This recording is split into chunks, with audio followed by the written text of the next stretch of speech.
SpiceFM.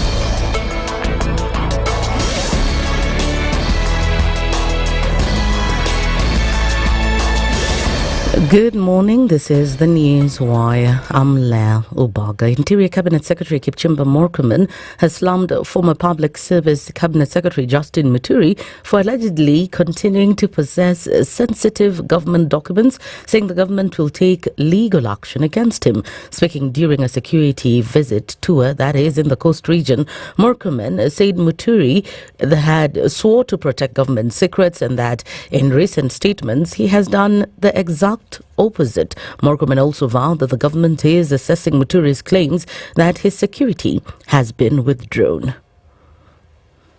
That's a small issue that can be sorted by the IG. I don't think it can be escalated to the office of CS. If he has any entitlement, it will be checked.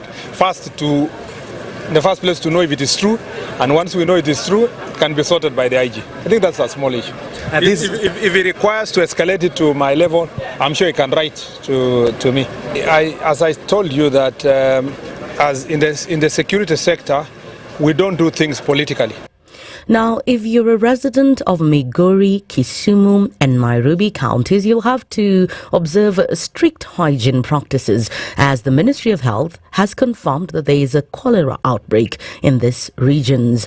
Health Cabinet Secretary Aidan Duale says 97 cases and 6 fatalities have so far been recorded. To contain the outbreak, Duale announced a raft of emergency measures, including the provision of oral rehydration salts, setting up isolation units and ramping up community awareness and, of course, you by yourself observing strict hygiene practices such as washing your hands after visiting the toilet. Now, the demolition of a 9-story building in Mombasa County is underway today. The building, which has started sinking, will be demolished in an operation led by the Kenya Defence Forces. The Mombasa County government has already ordered residents and patients to be evacuated 1.2 kilometers away from the building, which will be demolished using standard explosives. This means that most of the activities in Mombasa city centre will be temporarily suspended during the operation.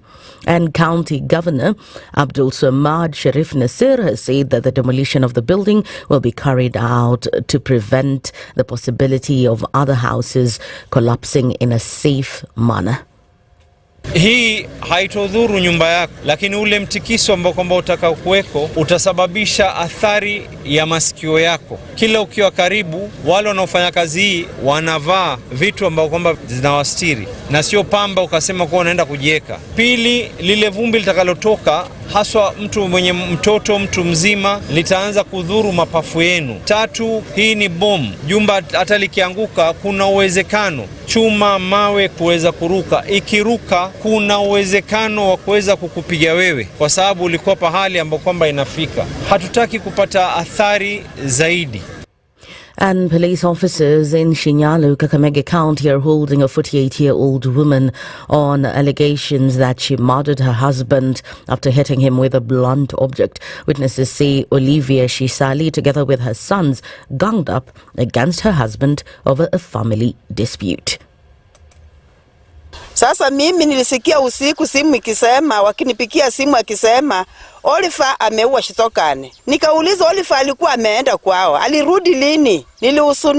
Nilihusunika. Sasa mimi sijui, watoto wenye walikuwa hapo ndio walikuwa wakuambia ukweli. Nimefika kwa mtoto yangu, kichwa imepasuka, ametoka damu kwa masikio na kwa mdomo, nimehusunika. Shemeki yangu alipika ndugu yangu akakimbia paka akaenda akaishi Mombasa siku nyingi. Na bila aliishi Mombasa akarudi wakati wa matanga, wakati mtoto alikufa hapa. Na huyu mwanamke hawaishi vizuri na amani kwa hii nyumba na huyu ndugu yangu. Hata huwa anatoka tu anaenda kwa pombe, akilewa akitoka kule anaanza vita kwa huyu ndugu yangu. Area chief has condemned the killing, advising residents to find alternative ways of resolving dispute. Sasa unaona ameua baba yenyu na nyinyi ndio wenye boma. Na nimesikia wananchi wakisema kuna watoto wawili walikuwa wanasaidia mama kupika hiyo baba ya bila wananchi wanasema. Na mimi najua Isuka atakunyima pesa, wakunyima hata ugali, lakini maneno hawezi kukunyima. Wametupea maneno ya kutosha. Kwa hivyo mimi ningependa kusema hivi, wamama kweli visa imekuwa kifanyikana ya wamama kuuawa na wanaume na tukaanza kuaga bidii. Sasa leo nashangaa imegeuka tena wamama wameanza kuua wanaume. That's the news wire. I'm Lea Ubaga.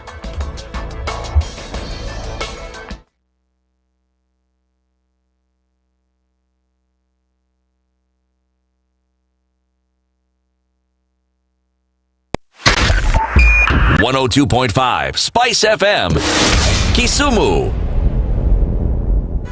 The fun never stops on Star Times this Easter and April school holidays. Get ready for non-stop adventure, laughter, and learning for big and little kids. Renew your subscription for 2 months and get a free upgrade to the next higher bouquet for 2 months. Dive into the best kids entertainment with Boing, Jim Jam, CBeebies, Toonami, Da Vinci, ST Tunes, and Cartoon. There's something for every little explorer. Buy a Star Times decoder at any of our business halls or dealers nationwide for endless fun, action, and discovery all holiday long. On the move? No problem. Download StarTimes on app and enjoy your favorite shows anytime, anywhere. Dial star 858 hash for self-service. StarTimes. Enjoy digital life. The following takes place from 6 a.m. to 10 a.m. every weekday on Spice FM. If we just gloss over issues and hope that time heals, then we might find that in generations to come, we might be back at the same situation. And the whole thing is born of stolen elections. Spice. When it comes to the decisions you make, you must be independent. There's no way you can allow one institution to dictate to you how you're going to conduct your operations, how you're going to decide cases. It's a no. When you weaken the institution to the point where they cannot take action, then you realize that politicians have to come up and now start dealing with the issues. That conversation has to die. Our politicians do not like the hard stuff. We must insist on the path of doing things right, whether popular or unpopular. Money changes hands. That is a fact. If you have political goodwill at the highest top, like in Rwanda, then corruption will be an issue of the past. If you don't have political goodwill at the top, we will pass laws, we will amend laws, we will continue passing laws and re-amending laws, and nothing will happen. This is the Situation Room, the only way to start your day.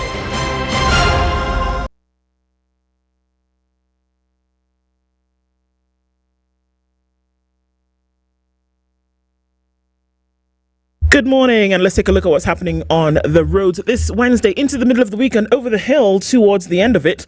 And not much happening on the Thika Superhighway. Just a little bit of that starting to build up as you get towards the Pangani Underpass.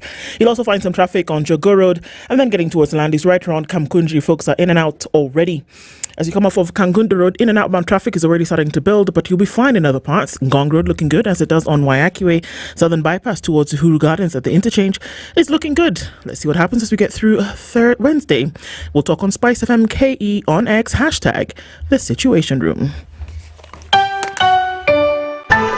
Traffic updates brought to you by I&M Bank. Don't just spend, earn while at it. The I&M Bank Milele Rewards makes every swipe count. Earn every point on every purchase and redeem them for flights, shopping and more. Plus, every 20th customer to get the card gets 50,000 Milele Reward points worth 50,000 shillings. Mature, intelligent talk every morning. Spice up yourself.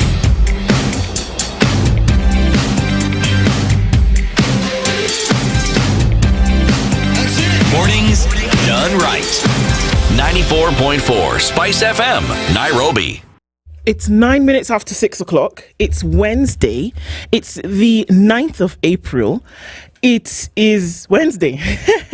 Yes, it is. All those things and more. And a very, very, very, very good morning to you. Dennis Aseto, good morning. Good morning, Ndu. How are you? I'm fine, thank you. As I can see. Very good. Yes, please. Your eyesight is working this morning. Kabisa. CD. Yes. Morning. Good morning. How are you? Fine. What are you doing? Chakunyonga sauti. I don't understand what's happening. This is, I'm agreeing with Ndu. I'm fine too. That's good. Kunyonga sauti is what now in English? To throttle the voice. Yeah. What's no, it said? Hapana. Dennis's eyes did something there. What did I do? Your eyes tried to. I just told him not to nyonga sauti. No, but the meaning means something else. Sindio? No. I don't trust you. Okay, since you know the meaning, what did it mean? I don't know. I don't know, but the way Dennis looked, that means there's something more than meets the eye. There's nothing sinister, really. Kunyonga sauti is to throttle the voice. I was just telling City to use his voice. Sauti is actually sound. Sound. But the sound comes from we know where, don't we? Mm-hmm. Okay. So, Basi. You clearly don't believe anything we've told you. Yeah. And let me just respond appropriately. It is okay. Okay, sawa. Yes. I shouldn't read anything beyond that, what it is, Abi. No. Okay. I woke up at like midnight. In fact, it was 12:11. And it was raining. Everywhere. And I was like, okay, before I felt like, well, am I here? What am I doing? It was raining what again? Right. That was serious poor rain. It was boring. Proper. But it rained. That one? It rained. My place it started around 6 p.m. It was already. Yeah. It did the thing last night. Yeah. So here we are. All the things have been washed away. We pray. Sins have been washed away. Bad things washed away. And here we are. New morning. New things. And into the situation room for this morning. Karibuni sana to Wednesday. It's hump day. So we're going down the hill towards the end of the week. It is hump day, City. Stop it. Now, when you see City's eyes, you don't comment. I'm telling you, the man's facial expressions need to be captured and put in like a virtual album or something. Yeah. You know how in like Japan, you have hug stations. Like the loneliness quotient in Japan is crazy. People are really, really lonely. So they have like hug stations. So you can actually go in and you can get a hug from somebody. So it's like, it's not virtual, it's actual human beings. So like now I'm thinking, when people need to laugh or just need a moment of mirth, we should actually get CT's facial expressions. We put them like in a virtual album and you can sell them to people, 30 minutes of just mirth and you can feel better at the end of it. It's not business ideas, CT. Making people feel better. My great moment with City every morning is when he does. I'm telling you, it can be a thing. Yeah. I've just discovered a great moment. Yeah. When Aseto is imitating CT when CT does. Exactly. There's always something that can be done with something. That was great. Sisi leo si tukuna show. Ama? Mm-hmm. Okay. Eco show. Yes. We'll talk around a number of things today, and of course, getting into Kenya's biggest conversation this morning. Good morning, everybody. We can already see you coming. We'll get to you in just a minute to say hi, but let me tell you about some conversations that we'll be having today. Okay. Right. At 7 o'clock, we will have a conversation with Irungu Nyakera. Who is Irungu Nyakera? He's the most former chairman of KICC. Before that, he was chairman of KEMSA. And with that all notwithstanding, he is a party leader, member, the Farmers' Party. We'll be having a conversation about creating a balance between politics and development and saying at some point he was very vocal about, what we should do, and said, I'm not here for the politics. I'm here for the development. And let's have a party that's based on ideology where we are saying we are developing farmers and agriculture and all of this. I'm not here for the politics. It didn't really go down with a lot of people, but let's hear what that conversation will look like when we have it at 7 o'clock. And then at 8 a.m., we'll be talking about supporting large and medium taxpayers to comply with tax obligations. Our good friends from the Kenya Revenue Authority will be here in the person of Rispa Simiu. She is a commissioner for large and medium taxpayers. And we'll talk about, okay, guys, they said we need to comply. Give to Caesar what Caesar is due. What is due to Caesar? Abi, can you come here? Give to Caesar what belongs to them. To God, give to God what belongs to God. That's me paraphrasing it, yes. Do you? So Rispa will be with us at 8 o'clock and we'll be talking about how we can exactly give to Caesar as young businesses, as established businesses and the like. All right. Now, National Cybersecurity Strategy 2025-2029 is here. The role of the public. What do we need to do to be able to make sure that we are secure and that we're also following by the security guidelines? Hannington Chumba is the director of the Kenya Forensics Examiners. It just sounds foreboding. But he'll be with us at 9 o'clock and we'll be looking at issues of that. The role of the public in making sure that our cybersecurity is followed, the regulations are kept, and all of these things. So those are the conversations that we'll be having today. 7, 8, 9, boom. You're already in the room, and thank you very much for doing so and joining us as you always do. And yes, because you're here, let's say a big hello to you. Getting all my ducks in a row. And even as we do, remember that our live streams are up. They're up on Facebook, they're up on YouTube, and they are up on X, and soon to be joined with our audiences, or rather by our audiences on KTN. So yes, we can definitely see you in the room, and a very, very good morning to you. Tune in, tell us where you're tuned in from, and also as you follow the show every day. Sawa. Okay, so now my thing has decided it's not going to work.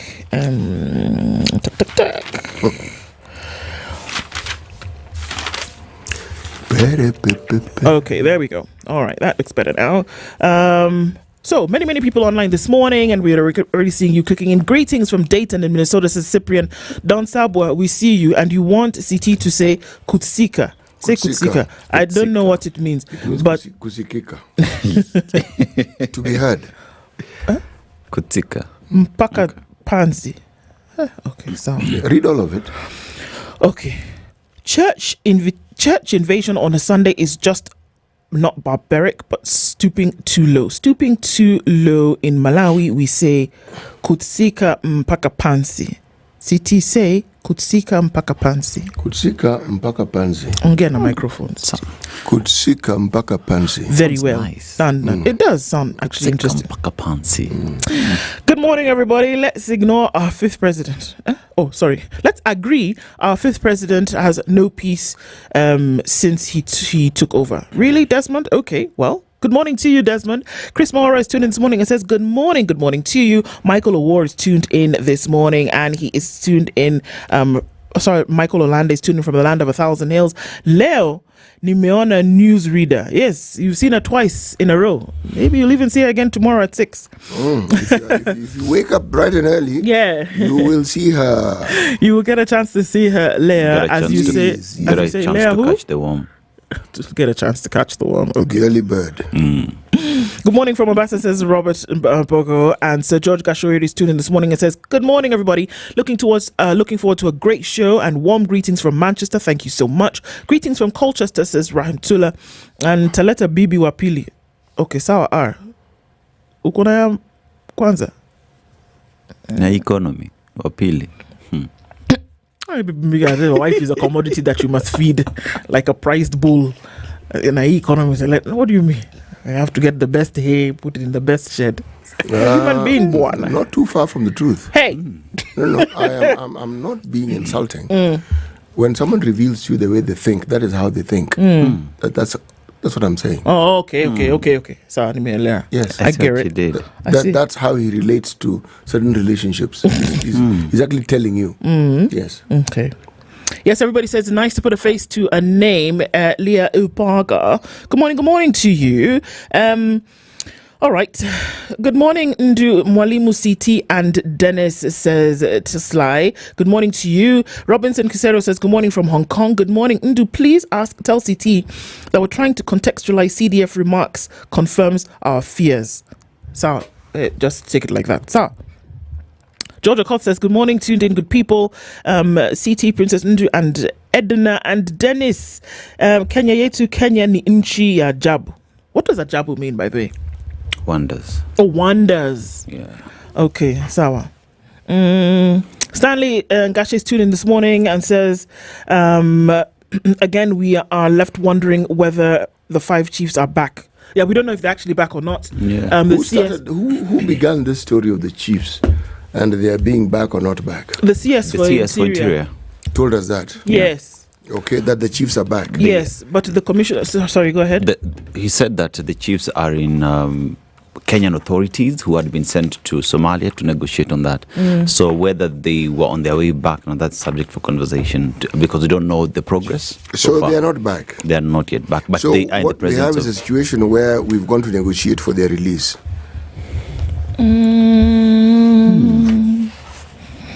Look, they said that they've been released and that they're in Kenyan authorities' custody. Yes. But we don't know because the commission on ground decided that he was not going to give any comment as per whether that is true or not. Very wise, very wise, very wise indeed. Yes. Rose Grace is saying she's tuned in from Tamu this morning and says, Blessed Wednesday to you too, my sister. Tibbs Muga is also tuned in at Spice FM. Sana Karibu. News by Leo Baga is hard-hitting, bold and stimulating. Hey, Leo, where are you? Benedito says, good morning from Doha, Princess Ndu, Denison City. Is Moses Korea on his way out? Out to where?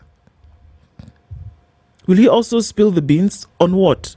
It's interesting because his tweets over the last couple of days have been quite interesting, actually. Yeah. So you never know. You never know, I'm telling you. As it says politics, you never know. Today, tomorrow, long time.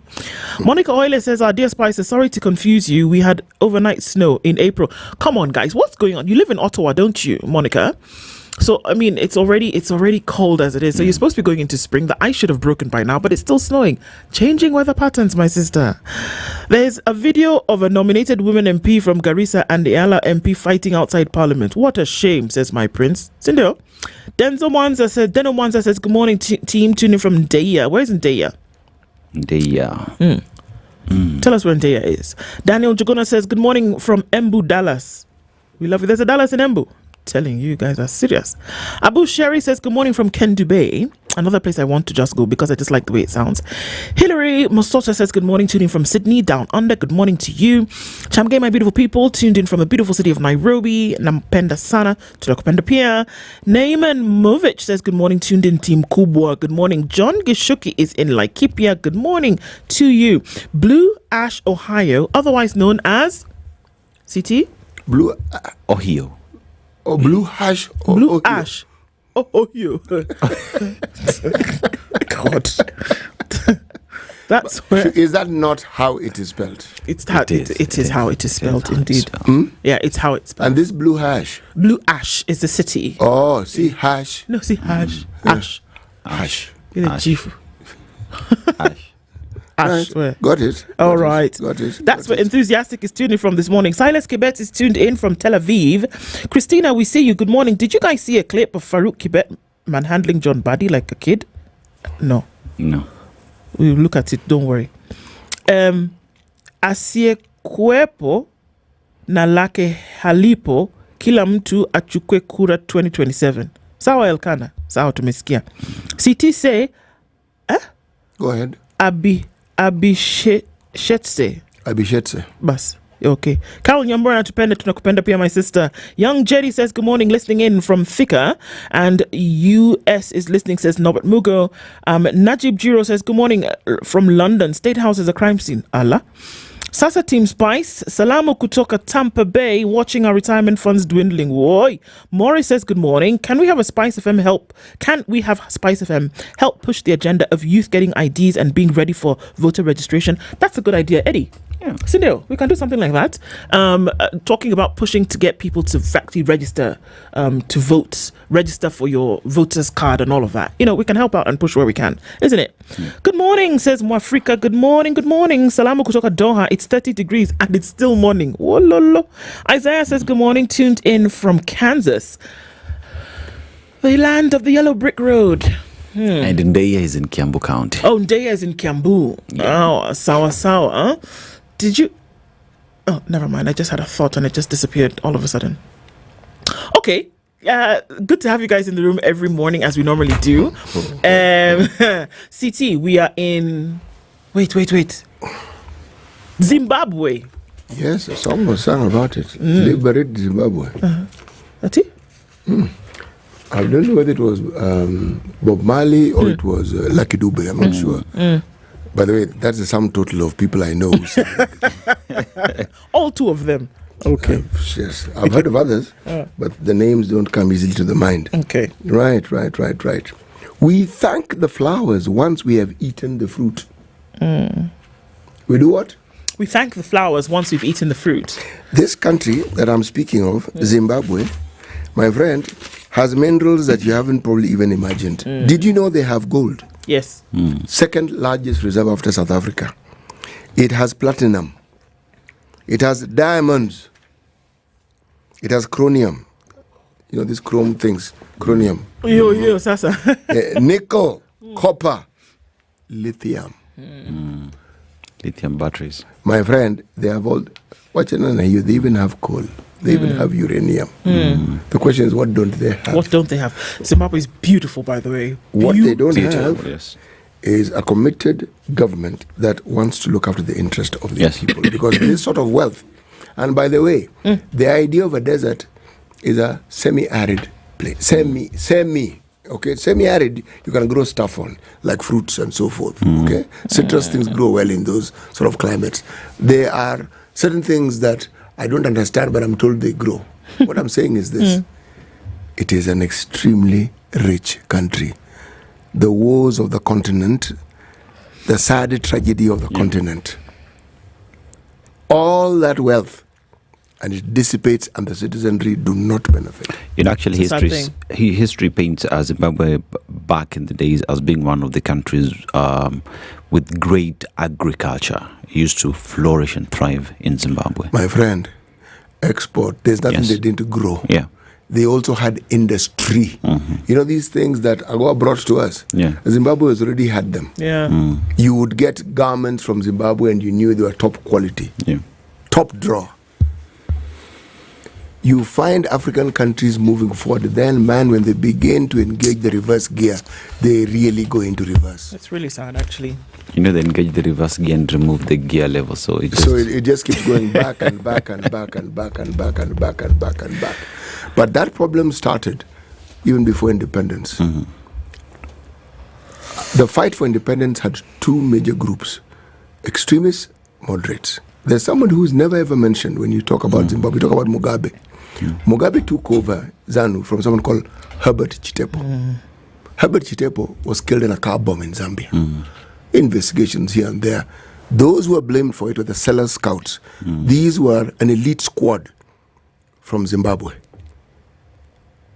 Now, they are the ones who, it is said, were responsible for this.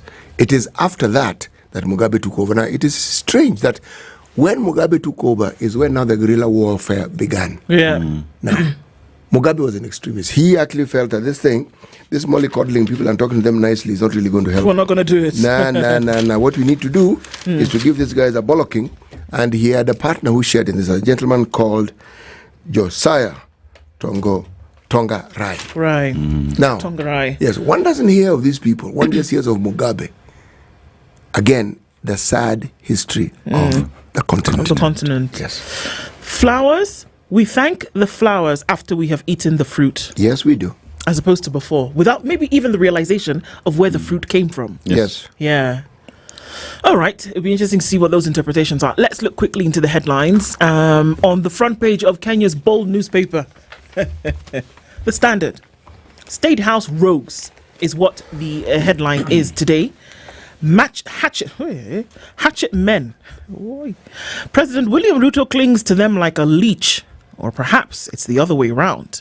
Farouk Kibet, his elusive personal aide, and Dennis Itumbi, the cunning, self-styled digital spin doctor, have become inseparable from the president, orbiting his every move with an air of entitlement that rivals co-rulers.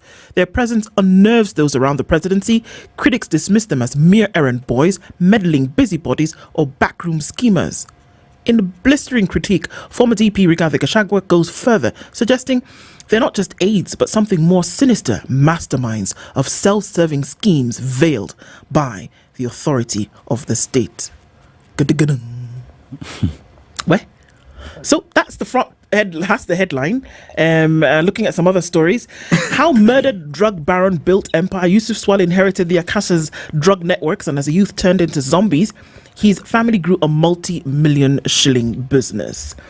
Bad loans hit a record of 700 billion. What's a bad loan? Not being able to be paid for whatever reason. The CBK faces a growing policy dilemma as a surge in bad loans across key sectors threatens to undermine its efforts to spur lending.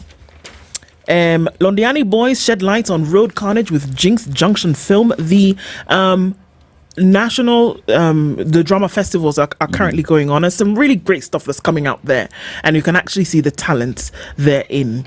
Now, this is a story we'll look into in more detail. TSC boss says teacher shortage stands at 98,281 and defends the hiring. Where?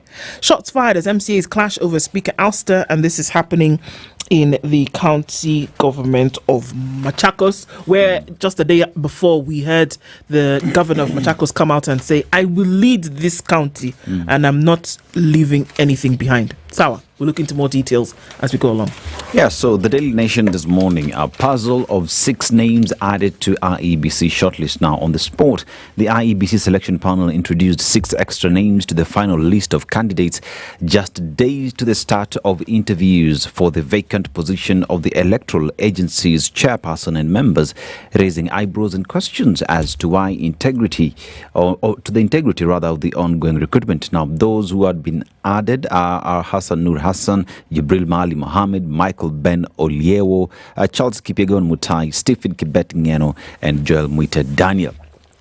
Remember that there have been issues, especially from the opposition side, Kalonzo Musyoka, Martha Karua, and Eugene Wamalwa. Now, we need 98,000 new tutors, TSC shocker on teacher shortage. And like Uhuru, Ruto turns to military on projects. President William Ruto has turned to the military to help complete stalled projects, contradicting his past criticism of his predecessor's move to deploy the Kenya Defence Forces in such ventures. And governors fight court freeze on bursary funds. Governors say the decision has disrupted their education sponsorship programs and plead with the court to temporarily lift the order at least until the end of the financial year, June 30th. And payback, Muturi's security withdrawn. There were two. They were two and were withdrawn last night, and reason were not given. I'm entitled to them under the Retirement Benefits Deputy President and Designated State Officers Act. That he says he is entitled to 2 security officers due to his position as former Speaker of the National Assembly. But what he says now is security has been withdrawn. Payback from the government. Well, let's see. In the Star, right, there's a quote here. Well, there are 2 stories in the top right-hand corner of this paper. A picture in the life section of this paper. Beyond the suit, why Kenyans hire etiquette coaches? I didn't even know such people existed. People who tell you, wear this, put on a scarf. Yeah. Okay, put on a headscarf. Okay. Sit with your back straight. You know, when you're shaking somebody's hand, do this. When you wear black trousers, wear black socks. Okay. Cross your legs at the ankle. At the ankle, such things. That sort of thing. Okay. Then there's a quote from Nderitu Mureithi. The external context of framing the 2025-2026 budget is getting complicated with the Trump tariff war in full gear. Okay. The thing about Trump is the things he's doing is that you can see. It's not that he's pretending he's not doing it. He pronounces it and then he does it. Yep. So it's not as though you haven't been informed. Okay, so where's the preparedness? Or he's caught people off guard. If he has, then you need to regroup and figure out how you're going to deal with it, isn't it? Precisely. Hey, because him has done his bit. Right? It's up to you to do your bit. To do your part. Right. Kerosene consumption drops to a new low as Kenyans pick options. Options here we're talking about is cooking gas and whatever else like that. Okay. Not firewood. Not charcoal. No. No. Okay. They've decided that what they're going to use, they are actually going to use LPG. So LPG. Yes, another such useful things. Plan to raise minimum capital for foreigners 4 times dropped. Kenya has dropped a proposal to raise the minimum capital threshold for foreigners 4 times in a bid to lock out the firms in sectors that require knowledge more than cash injection. Okay, fine. Treasury targets an extra 10 billion from tap sale of bond. The Treasury has opened a 3-day tap sale of one of the 3 bonds it sold earlier this month, seeking an additional 10 billion from the market. All right, we hear you. CBK makes triple cuts to force cheaper bank loans. The Central Bank of Kenya has made triple cuts on key interest rates in a push to force commercial banks to lower lending rates and stimulate the economy. Oh, you figured this out at last. Finally. Okay. Took a minute, but all right. Good. The CBK Monetary Policy Committee yesterday reduced the benchmark rate by 0.75% to 10%, the lowest level in nearly 2 years. Good for you. Bang in the middle of this paper, U.S. raises alarm about Kenya's fake title deeds. Okay. Reports warn investors risk receiving fake documents for underdeveloped land. Right. Process of obtaining leasehold titles described as opaque and unreliable. Right. U.S. has said their thing. Now let's go to the Star and see what the Star has to say. Not much in the Star. The whole page is about this grisly accident that took the lives of 6 family members. Yeah.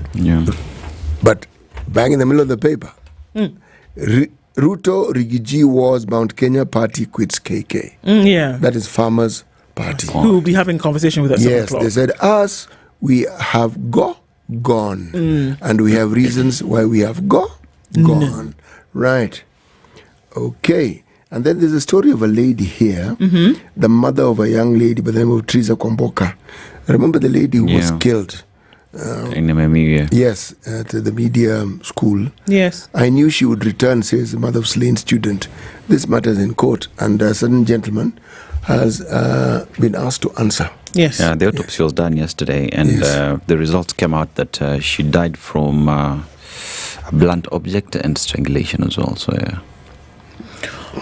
Okay. I don't know how we can put this. That is understood. We actually have a really serious problem. Yeah. There is a major problem, and we brush it under the carpet even as you go to break now. We're just going to go and look at what's happening with weather and traffic and come back and look at these stories in detail. Let's look at that story when we come back, CT, and then open it up just a little bit, shall we? It is 24 minutes to 7 o'clock. Taking a look at the headlines and the stories that are making those. We will come back and look at these stories in more detail. It's Kenya's biggest conversation on this Wednesday, The Situation Room. We'll be back after this.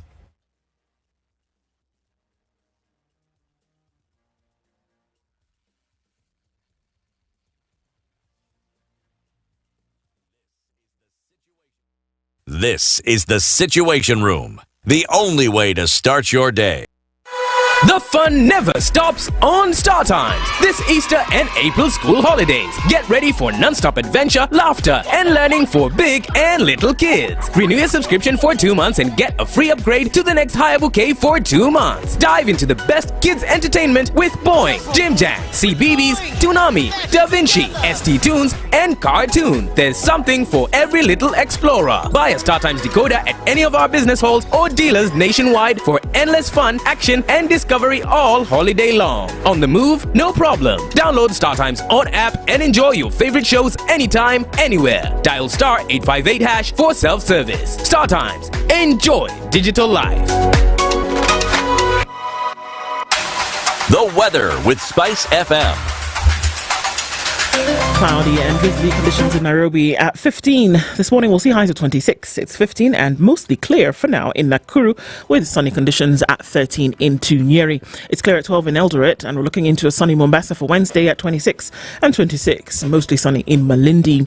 It's clear at 19 into Kisumu with 17 and clear conditions in Kakamega. Clear at 18 in Kampala for a change and 25 and sunny conditions in Dar es Salaam. It's cloudy at 16 into Johannesburg while at 26 Mogadishu is sunny. Addis Ababa is sunny at 14. Rain showers in Lagos this morning at 28 and it's mostly cloudy at 25 into Kinshasa. 19 and cloudy into Beijing. 17 and cloudy in Beijing while it's cloudy at 8 degrees in Paris. Slightly cooler at 5 degrees in London and even cooler still at the Big Apple in New York at 3. Spice FM. Spice up your life.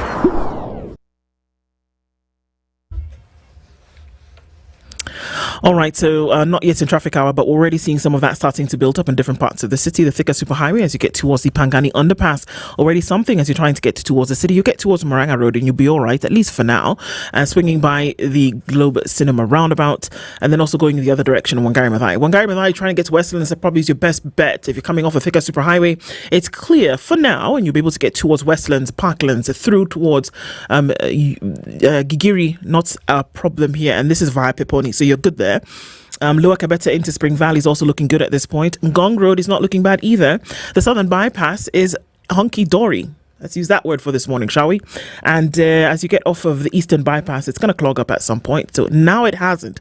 It's your escape route time. Use it now. And we'll keep an eye on things this morning. SpiceFM KE on X. Hashtag the Situation Room. Mature, intelligent talk every morning. Spice up yourself.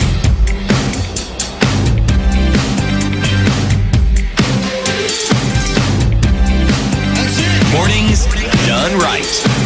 94.4 Spice FM, Nairobi. Okay, the story of this young girl, CT, this young lady, actually, university student found in a water tank atop the roof.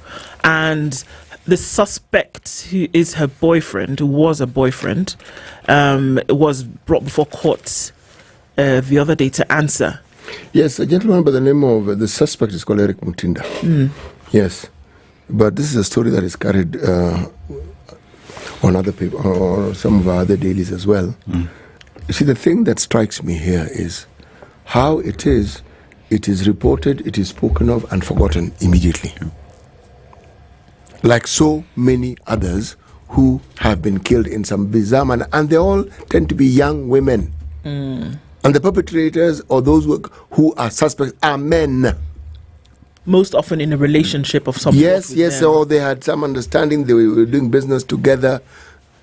We've had very, very many bizarre cases, and they are not going away. Yes.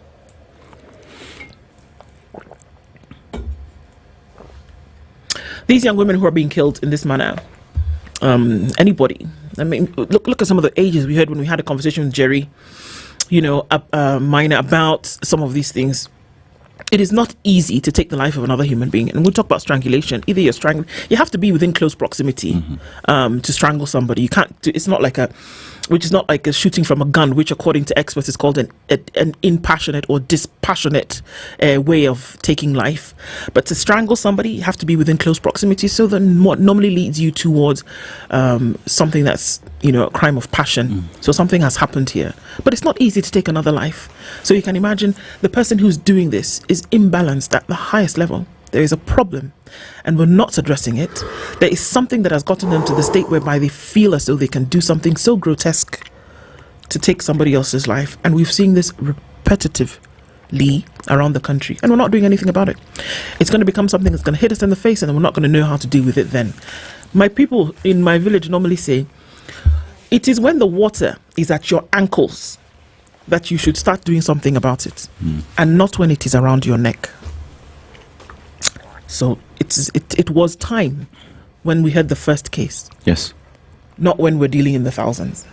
Because even there's a specific story based of reports that are there is that the gentleman had approached the lady and was asking her out and she rejected him. And because he felt some type of way, decided to take action in his own hands.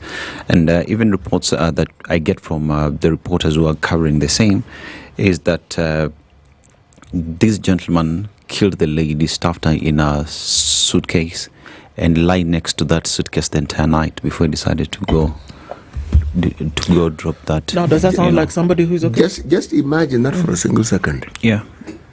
You kill, then you chop up the person. You just think, and then you're caught. Yeah. Because you're looking uneasy, and somebody figures, let's have a look at this thing. Then you find the leg sticking out. God forbid, bad thing. You know that thing? There's something wrong. Wrong, yes. And it's not getting better. It's not. It's not. And neither is it stagnant. It's getting worse. Yes. Yeah. Because you're talking about 7, 8, 19, 20-year-old. Because initially, you remember in the case of that Somali suspect, I can't remember that gentleman, the one who chopped some lady and even went ahead and skinned her and dropped those things at the bones at what do you call it? Langat Cemetery. Yes. Yeah, I remember the lady who was chopped and the body parts dropped in a bag. Someone just casually walking in them. I mean, these cases are getting many by the day. Now the one we took the cake was now the quarry case. Yes. How? And the police station is literally next door. Next door. Are we dealing with a society that's becoming, Mama J is asking, are we dealing with a society that has become more angry, more stressed? And the escape route towards this is to take life. And not just take life, but to take life in a grotesque and violent manner in what we see. Is there a message that you're trying to send?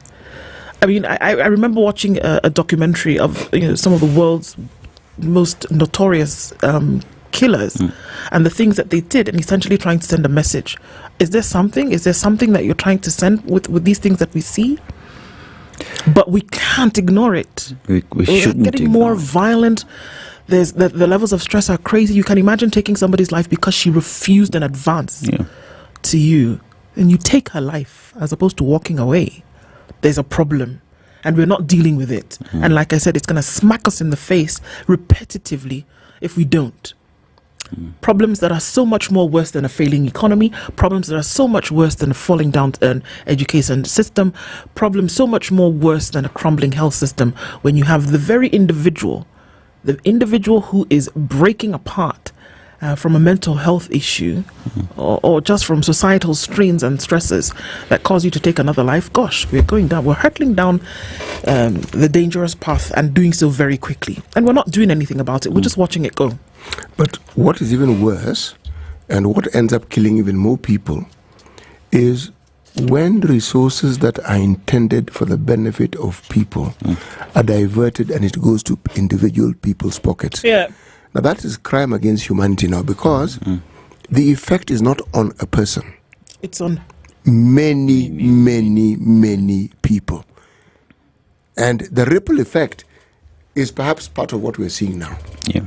When people don't have hope and they feel that everything they're doing ends up in hopelessness, what do you think happens? What sort of twisted mind do you think comes out of all that mess? Crazy. I think as well, if you just look at, just to follow up on what you're saying, City, for a very long time we've said these problems start from somewhere. And, they do. And people pick up what happens in the country. If you look at, even during campaigns, the way there is violence involved, people getting shot by leaders and all these things being thrown under the table, somehow you find to get yourself off it. People pick these things because then they see, if my leader so-and-so did it, so I can do it. And that's the ripple effect that is happening in the country.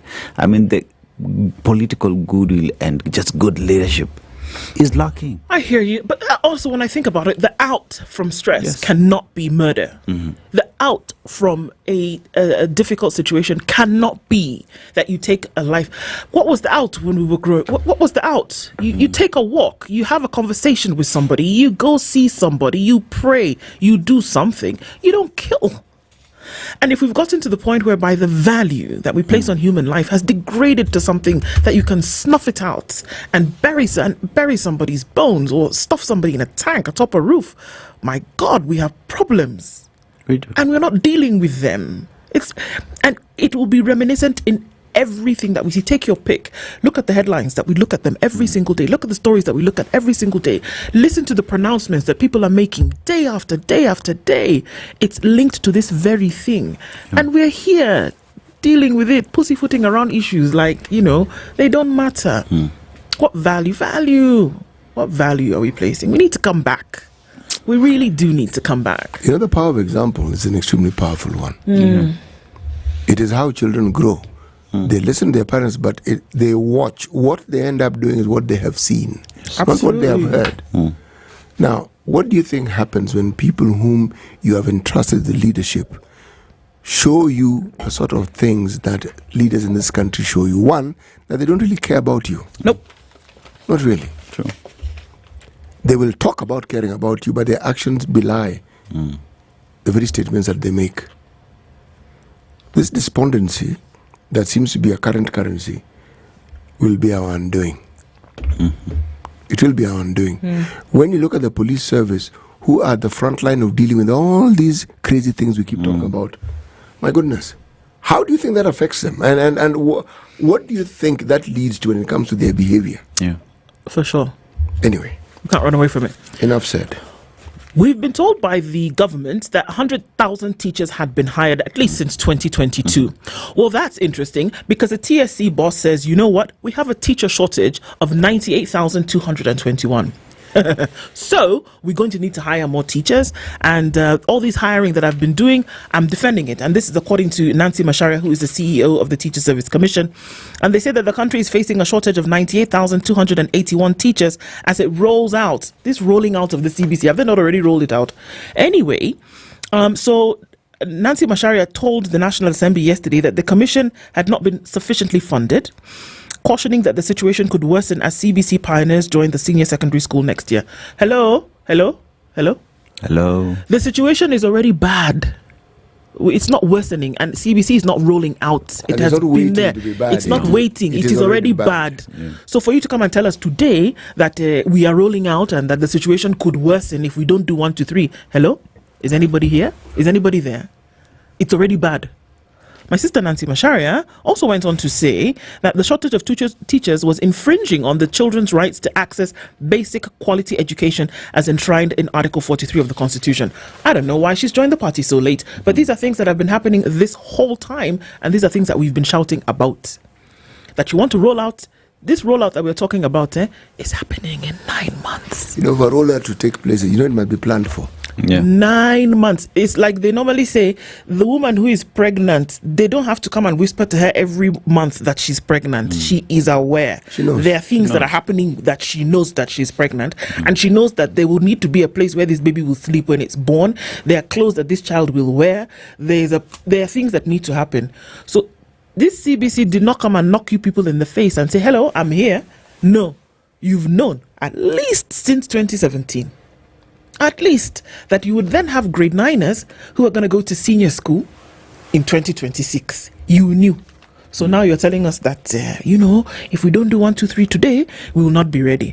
There is something. Something.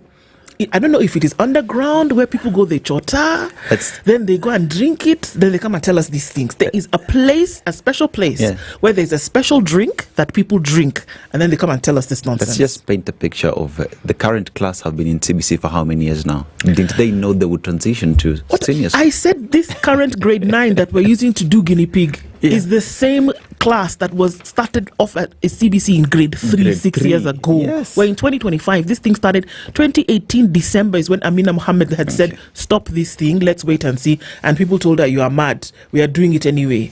2018. We woke up January 2019 and said, we are going. With grade 3. They are now in grade 9.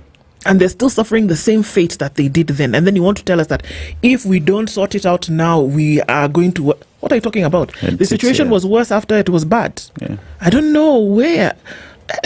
That's what I'm telling you. There is something that people drink, then they come and tell us these things. She also expressed concern over the rampant establishment of new schools without confirming budgetary allocations to recruit teachers. She said that it brought about issues like schools bearing the same names or being in close proximity to each other. Like now you can just be here and then you'll have Syokimau Primary and then you have the primary school of Syokimau. To remedy this, she called for increased budgetary allocations and the strengthening of coordination between key stakeholders, including sponsors, investors, and politicians. So the Ruto government has told us just this quarter that they have hired 100,000 teachers. Where did they go? These 100,000 teachers, where are they? Where did they go? Now that Nancy Macharia said they need another 9, so we will have, in 2 years, we would have hired, if they're going to actually hire those 98,000, we would have hired 200,000 teachers, and still. Does that article talk about the number of teachers who retire every year? No. Because that should be the question, because it's not as though it's a static situation. Even as you think of employing, it's not as though the numbers that were there last year, the same numbers that are going to be there this year. There are a number of teachers who will retire. And how many are they? So there is replacing the teachers who are there, and then there's providing teachers that will meet the needs of this new system. This is true. 2 separate things.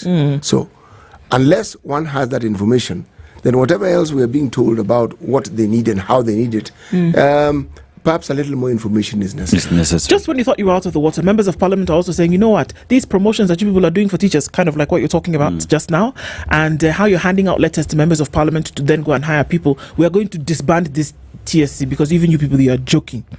And they said that should be disbanded. And we all go home. She said the allegations are not true and that she had just read them in the papers. If you check our website, you'll see how we carry out our recruitment. However, I'm concerned because these things give TSC a very bad name. This is not the first time TSC has been accused of. This is not the first time. The only thing is those who have accused them, did we see the evidence? Never. Yes. Yeah. I mean, it was spoken of, but did we see the evidence? So if we didn't see the evidence, we have to believe Nancy. Akiwa light kuna shida. My God. Yes. What is it? We have problems. What is this now? Hire teachers, let them work, keep the thing moving. Remember, we still have the JSS teachers who are every day on the streets requesting to be hired and employed on permanent and pensionable terms. So, you know, when you train teachers, it's with the understanding that you're training them to meet a need that we have, isn't it? Yes. Because we have been training science teachers. And these science teachers are of no use to the country if they can't be deployed to go and teach. But what were we told that the science teachers, they are teachers, science teachers in Kenya. They are. Yes. But what do? They go work in the private schools. Yeah. Why? Because they get a raw deal at the public. And in the public system, right now, you are going into STEM pathways in 2026 and you don't have science teachers. Why? Because you've not made the conducive environment favorable. You've not made the environment favorable enough for these teachers to want to work in the public system. So where do they go? They go to the private system, which also is going into STEM. It's a no-brainer, man. I sometimes think this is deliberate. Jermaine. It is deliberate because if the government doesn't meet the needs of the citizenry, the private sector will. Yes. I get the impression sometimes that the government doesn't actually mind. Of course, because you're taking responsibility off their shoulders. Yes. If somebody is doing my work for me, they don't mind. They don't mind. We come and we talk here in public as though it matters. And it doesn't matter. They don't care. They'll say, why should... And you beg to ask the question, even as all this is happening, what happens to the majority of Kenyans who go to these public institutions? Because remember, education is a national... You suffer. Yes, education is a national resource. You suffer. That means millions and millions of children in this country going to public schools suffer. They do. Because the government chooses not you to are underprivileged and you will continue being underprivileged. So it's not going to end soon. Yeah. So it's not a question of just the private schools benefiting, but you look at the lives that are being destroyed down the line, and you look at years to come. You don't have the resource that you need as a country. And then when you go and ask these people, sasa uko na mwalimu ya math anafundisha ama your librarian is teaching PE, and then they will say, sasa unataka tufanye nini? Atuna hii ndio tuko nayo. Come on, man. Reminds me of my primary school where we had a school clerk called Mr. Joseph. He used to be the choir master. Let's just leave it there. We entered these competitions. Yeah. Yes, we did. Okay, sawa. Bust. All right, as we close it, Dennis, share your last story with us. Let's talk about this payback thing, Justin Muturi. Two security officers attached to former Public Service Cabinet Secretary Justin Muturi have been withdrawn without explanation, according to the former Speaker of the National Assembly. Now, Mr. Muturi confirmed to the nation yesterday that his security detail had been withdrawn despite being entitled to one under the Retirement Benefits Act of a former Speaker of the National Assembly.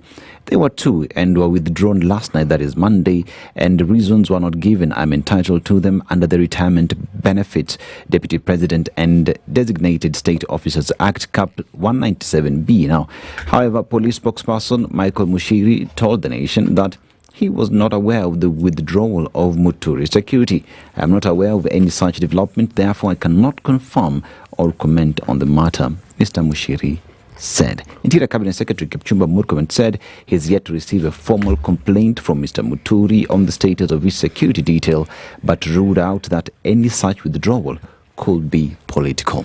What games are these? Come on. The security was there yesterday, it's not there today. And it comes in 2 days after you've made a scathing, proclamation, and then the security is not there. Come on, we're not fools, please. Yeah.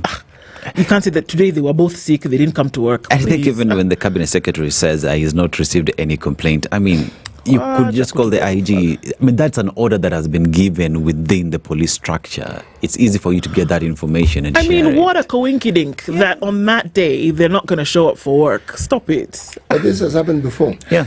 Even the judges had a problem of this nature once. Yes. Yeah.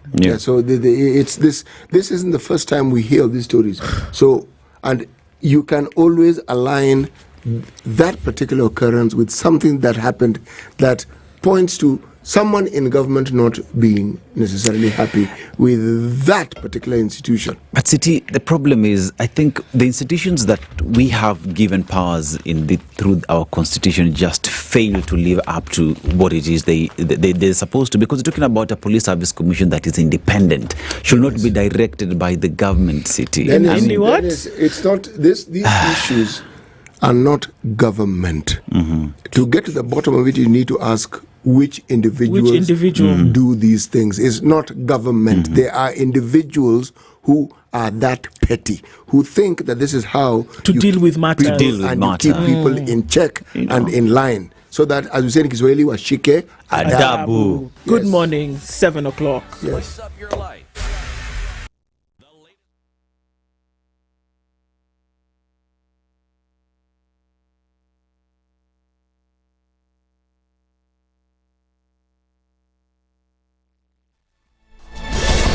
Good morning, this is the News Wire. I'm Lea Ubaga. More than 300,000 graduates who received government financing for their university education have yet to start paying their HELB loans. Board CEO Geoffrey Monare reported a default rate of 35%, equating to 316,000 graduates who have not initiated loan repayments since completing their studies. To date, HELB has supported 1.7 million Kenyans, and 1 million approximately have finished their studies. And out of the 1 million, 400,000 are repaying their loans, 300 have not started, and 200 approximately have completed their studies. So the ones that we are looking at are the 300,000 students who are not repaying. If you don't repay, then there's a penalty that is charged onto your account. However, we don't want to reach there. We want to encourage Kenyans who are able to pay their loan to start paying their loan. Monari also confirmed that funding for the program is currently insufficient, especially in light of the growing number of Kenyans seeking financial support for higher education. Currently, we have a budget for the next financial year. The budget is at 34 billion. We will be seeking to get more funds because that may not be enough, because the number of students is increasing every year, and I believe that the funds will be availed. Mombasa County Government has announced plans to carry out a controlled demolition of a structurally unsafe 9-story building located off Abdel Nasser Road. Governor Abdul Swamad Sharif Nasser says the decision follows a detailed structural assessment by a multi-agency team which confirmed serious foundational damage. Nasser adds that measures have been put in place to ensure the safety of residents living in that area. Hii haitodhuru nyumba yako, lakini ule mtikiso ambao kwamba utaka kuweko utasababisha athari ya masikio yako. Kila ukiwa karibu, wale wanaofanya kazi hii wanavaa vitu ambao kwamba zinawastiri na sio pamba ukasema kwa unaenda kujieka. Pili, lile vumbi litakalotoka haswa mtu mwenye mtoto, mtu mzima, litaanza kudhuru mapafu yenu. Tatu, hii ni bomu. Jumba hata likianguka kuna uwezekano chuma, mawe kuweza kuruka. Ikiruka kuna uwezekano wa kuweza kukupiga wewe kwa sababu ulikuwa pahali ambapo kwamba inafika. Hatutaki kupata athari zaidi.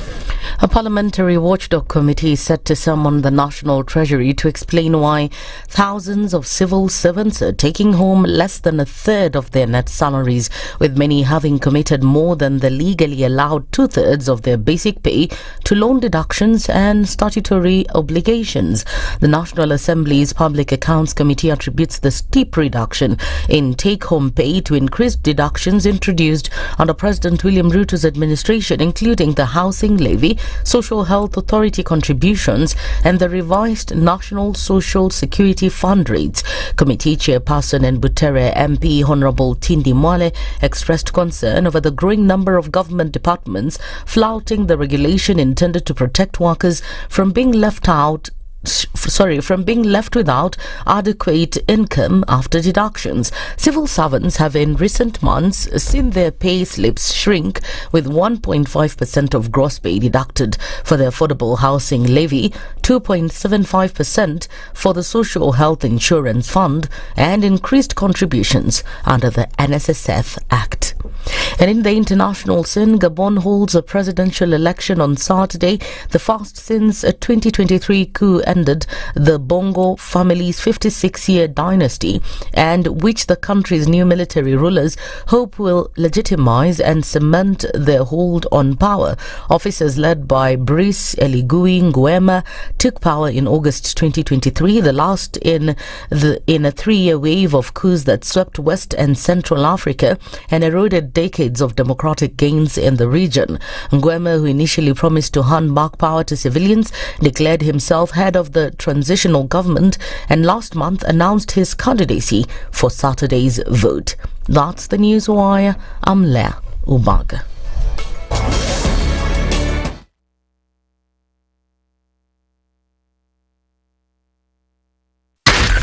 Spice FM, Nakuru. Okay, let's take a look at what's happening on the streets this morning. At a few minutes after 7 o'clock, the sun is shining early, and there's a little bit of traffic forming on Jogo Road heading towards Landis. That's busy. The Eastern Bypass going towards North Airport Road, round that Embakasi Loop, is also just a little bit busy, and we're seeing some bumper-to-bumper action. Katani Road, my goodness, whatever happens on Katani Road in the morning, that's coming in through Siokima, and it's going to find its way onto Mombasa Road, is very slow, coming out towards the exit there. Also, traffic on the Thika Superhighway is now starting to build, and it's going in the other direction now. So traffic coming in from Githurai is going to find that you'll find a clog up right around Survey, where your service lanes come to an end. No traffic on Gong Road, at least not for now. Waiaki Way is looking clear all the way down through towards Westlands, and then we're seeing some build up of traffic on Limu Road as you come in through Muthaiga. So let's keep an eye on things and see what happens. We click into Traffic Hour this morning. We'll talk and keep things moving, won't we? SpiceFM KE on X, hashtag the Situation Room. Traffic updates brought to you by I&M Bank. Apply for the I&M Bank World Credit MasterCard on the I&M Bank on the Go app. Swipe, earn and live your best life. What's even better, every 20th customer to get the card gets 50,000 Milele reward points worth 50,000 shillings. Mature, intelligent talk every morning. Spice up yourself.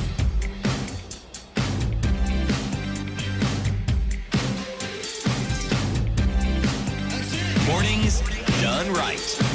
94.4 Spice FM, Nairobi.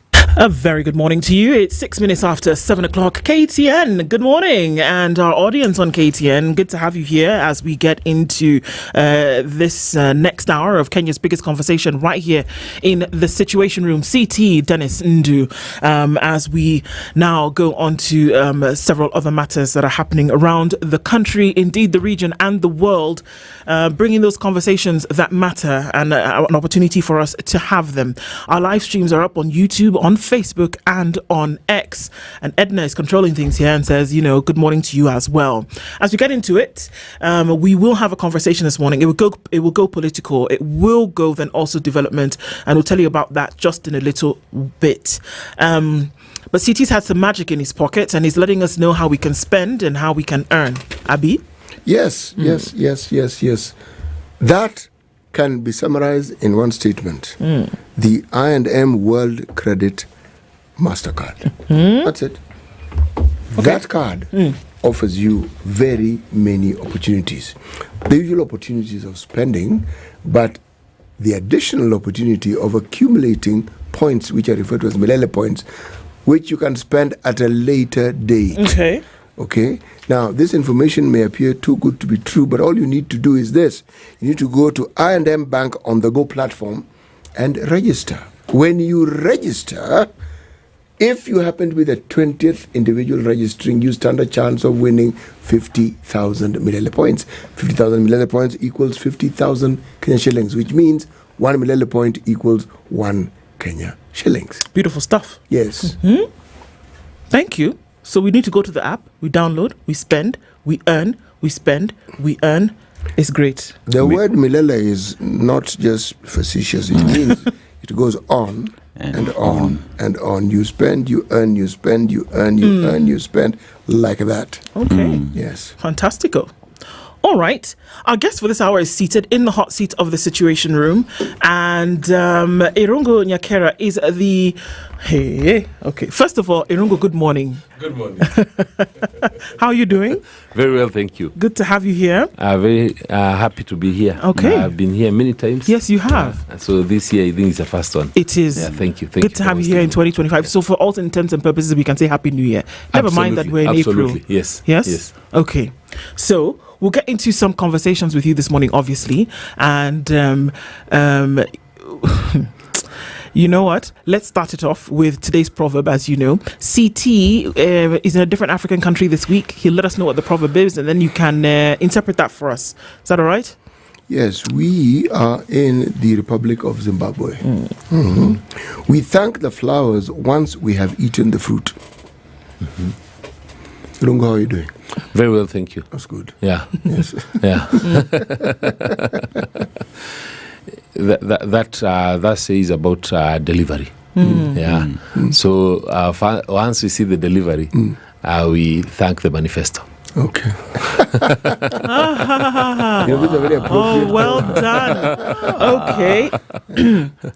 Nothing like a fantastic introduction into a conversation that we will be having this morning. And you know, why I was hemming and hawing earlier is because you sit here as the former chairman of KICC, immediate former chairman of that, and then also before that, KEMSA. But then that notwithstanding, the Farmers' Party is the party that holds the ideology that, you know, you go by. So we're going to start off with, you know, the former formers. And here we are. You've been quite vocal in the last couple of days in terms of the situations that made you former. What's going on?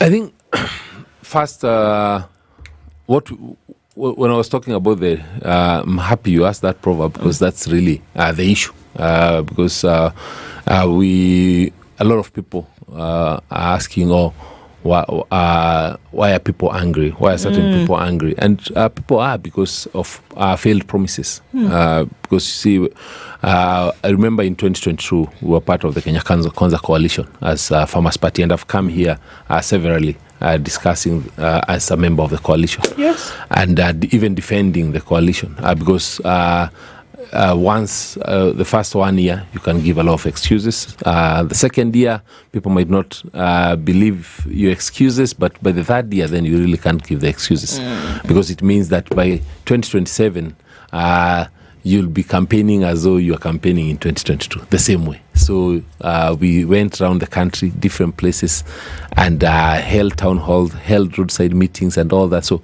the promises that we made then are still the promises we'll make today. They're the promises that were made 2 weeks ago when they were having the Mount Kenya tours. And that's why I didn't want to attend the Mount Kenya tours. Because I felt that even if I did attend, and on one end, if I hear anyone who speaks, I'll be hearing the lies and the failed promises. And if I'm told to speak, then I will also not be able to tell the lies. Face the people, because we made very clear promises. And I don't buy into the narrative that there is no money in Kenya. There is money to waste. Yeah, there is money being plundered, wasted every single day. Even that tour in itself spent enough money to create, to build a road. And there'll be more tours like that. It was not the first. We had projects that could have been opened by the Nyumba Kumi elders, being opened by 9 helicopters. Yeah, so it's wasteful. So I think that's the real anger in the people. Okay. Yeah. You were very vocal, and this is not just on socials, but you said, obviously, that there needs to be a balance that is struck then between politics and development, and that you were part of a coalition that did make promises, your party, and then I guess by extension yourself, part of a coalition that made promises to Kenyans on the basis of development, that certain things were going to happen, through the next coming years. We have then seen that as of yesterday, the Farmers' Party has then officially withdrawn from the Kenya Kwanza coalition. Is this withdrawal then synonymous with the statements that you made about how we should not be seeking political expediency while sacrificing the development of the nation? Absolutely. And you see, for us as Farmers' Party, we came in, we were invited to the coalition on the premise that the farmers and by extension everyone, each one of us, we all stakeholders in farming. We eat farming, we breathe farming. Yeah, so that the farmers will be taken care of. That there will be real interest in the farming, from the minimum guaranteed returns to the farmers, to subsidize the inputs, to guaranteed markets, to less taxation on both inputs and outputs, to elimination of middlemen. Those are all promises that we made to the farmers. But I can say to date, those promises have not been realized. And even so, currently we have about 18 bills in Parliament, all focusing on taxation, new taxations for farmers, from horticulture to even your basic inputs, zero rating, some of those. So essentially, farmers cannot say that they're in a better position. Actually, by the time I became, I was appointed as KEMSA chair. I was not appointed because I was a principal at Kenya Kwanza or that I was at Farmers' Party. I was appointed because I objected and took the government to court for wanting to go plant maize in Zambia. Yeah, and we were given an injunction and it was stopped because it was real nonsense. We have so much farmland in Kenya, but the government was hiring 50,000 hectares in Zambia to go plant there. And I saved them because after that, Zambia had the worst drought in decades. And so all the maize that they will have planted there will not have made it. But it was a ridiculous policy move. Yeah. So essentially, just tells you how much the government values our local farmers.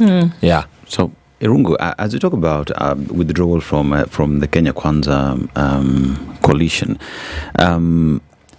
the issues about our farmers in this country, even if we go back matters to do with fertilizer that came to the country, there was an issue, and which were raised in terms of fake fertilizer that came.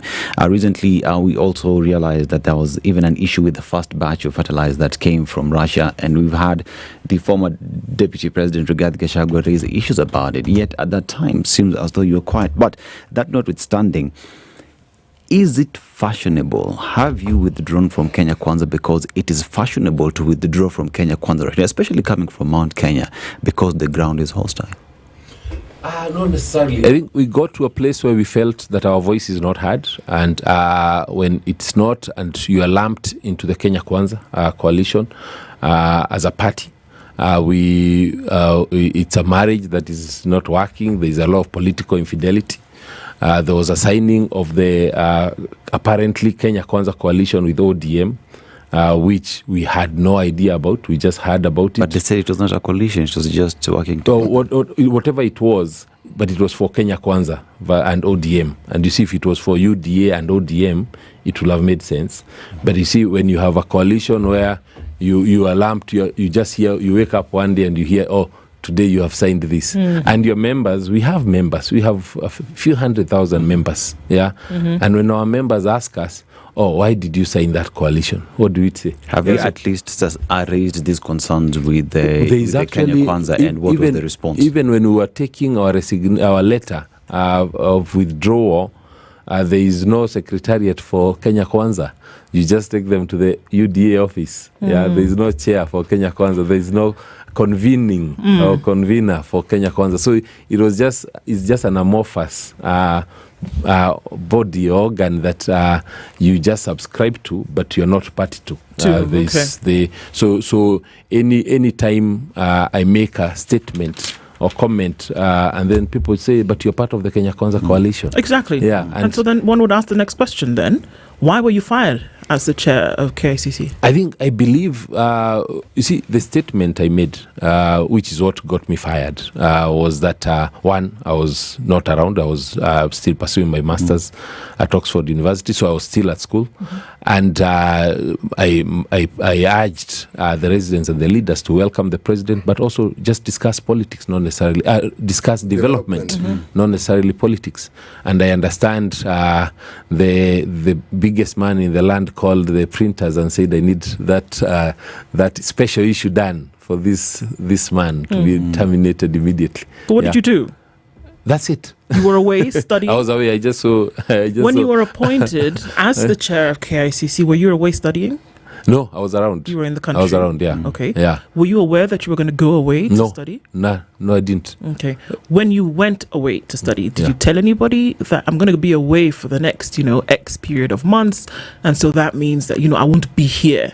No, I go to, it's a executive degree, so I'm there for every month for about 10 days. Okay. So the rest of the time you're here? 2 years. So the rest of the time you're here? Yes, exactly. The rest, 20 days in a month. So that can't be the reason why they fired you, because of absence, or is that the reason that you were given? The statement that I will not attend the Mount Kenya meetings, regardless of the fact that I will be away, is what got you fired. Yeah. But I think for me, that's not even the issue. The issue is, one is I wasn't necessarily happy to be there. Okay. And people are, most people sense that from the fact that I wasn't, I was ready to criticize if there was need to criticize, where I needed to defend government. I've always defended government.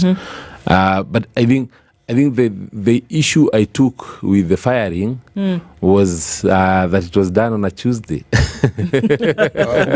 Which day would you have preferred? You see, that it was done on a Tuesday on a special issue shows the intolerance. Yeah, it could have been done on the next Friday on the normal Gazette. It could have. Yeah. There was absolutely nothing so special that required a special notice. Exactly, to require a special notice. That's what you think, isn't it? Yeah. So maybe it was special. Maybe it actually is a special. Don't imagine. You see, when I see people removed on special, usually it's a chair where they are about to go chair a meeting that is against the government policy. Okay. Yeah. So they terminate you before you get to that. Well, let's look at this a little bit more in detail, Irungu, shall we? Yeah. That you are in a party which holds the hearts of very, very many people who are in a region that hold agriculture, farming, this kind of business very, very close to their hearts, to which the president was going in the week after you made this statement. So the influential part of your party and what it bears on the minds of people cannot be undermined. And then you made a statement about how you felt it was unnecessary for this tour to take place. Do you think then that the firing that then came was out of emotion? Do you think Probably. the president is being emotional in these firings that we see? Was very you emotional. one day, Justin Muturi another? Yeah. Do you I think think the emotional, and that's why, you see, when I look at the current administration, it was the biggest critic of the previous administration. When President Uhuru was in power, this administration was out on a daily basis criticizing the president and the government. He didn't fire them. Yeah. So that's what I'm talking about, the level of intolerance. And you see, across government ranks, what I hold and is actually what most people say and talk about. But Irungu, you were in the previous government, were you not? Yes. What made you change? In terms of? Well, you supported that government. What was the reason you had for someone who was criticizing a government that you were part of at that particular point in time? You see, even the president, who was the deputy president, who was criticizing the government on a daily basis, at no point did we say that he should be fired. Yeah, he had his instrument, he had the office, he had called his meetings, but the president continued. For us, as I think the key area that I've been criticizing, and I'll continue to criticize, is the fact that we are prioritizing politics over development. My question is, why did you join Kenya Kwanza? That's really my question. The promise. This is a very beautiful manifesto. David Ndii did a beautiful job of coming up with a beautiful manifesto. We've been going through the manifesto itself, even when we are debating with David Ndii, and we show him the areas on agriculture, the area on textile, the area on empowering the farmer and the youth. Yeah, they're all there. Like, there's nothing that's not captured in the manifesto. And you believed it? We believed it. Kenyans believed it, or rather, Mount Kenya believed it. Why did they believe it? They believed it because everybody bought into the idea that the administration is focused on transforming Kenya. So essentially we are saying that the mountain had lost faith and interest in the immediate former president, and they found that the deputy who was criticizing the former president was more credible. Yes. That's interesting logic, isn't it? So at that point, they felt, okay, there's a lot that was being done in the mountain by the former president, but also a lot that was being done across the country. So everyone could see that there were roads being built, we had the dams being built, there's water connection, there's last mile, all these things were being done actually in the which actually now brings me to ask the question. It isn't only the mountain who are promised things. Everywhere that the current president went, he promised things. Are there parts of the country where some of these promises have been kept? I haven't had. I've been looking around. I move around the country quite a bit. I talk to many people across the country. I have not heard of those promises that have been kept. And you see, for us, when we speak and we speak for the mountain, we assume that there are other people who will also speak for their regions, because I can't speak for a region I don't necessarily fully interact with. As you say, that is fair enough. I'm asking the question for a very simple reason. The changing tides in politics are often the reason why people switch camps. When a president's term is coming to an end, it makes perfect sense if somebody then goes to the side of somebody who is in power. That makes perfect sense politically. However, when you look at the promises, of these promises that you felt ought to have been fulfilled, were any at all fulfilled? Right now, none. As we speak, none. That's what I was saying. Even when, for example, I remember when we were doing the campaigns, we talked about the roads, and specific roads actually. We talked about the dams, and specific location for the dams. We talked about the youth employment. We talked about the TVETs. Even we talked about some 2 markets. I remember, because we went around Murang. To date, absolutely zero. So it's not like 1% or 2%. That's the question, as my friend Dennis would say. When the promises were read and they looked wonderfully good, you are a seasoned politician. You are a seasoned bureaucrat. More so. Of these promises, which of them did you actually consider to be feasible? I considered the roads because we were already, the machinery was there on the ground, and the roads were already under construction. I imagined the dam, because it was just coming up with a new inlet, wouldn't cost as much as putting up a new dam.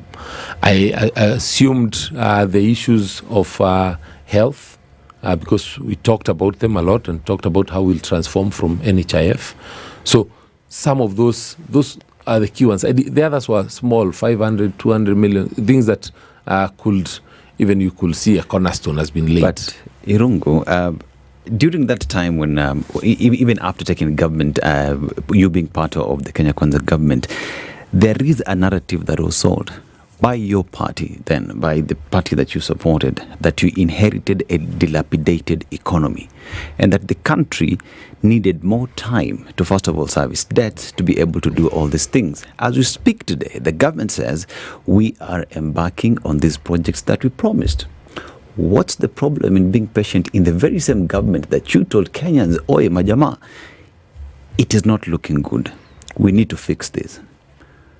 why not trust the government that you put in place to deliver, because you still have 2 years? I think it takes me back to where I started. I say that I do not buy into the narrative that you do not have many money. But that's the narrative you sold to Kenyans. It was a narrative that we sold on day one when we said we have empty coffers. Yeah.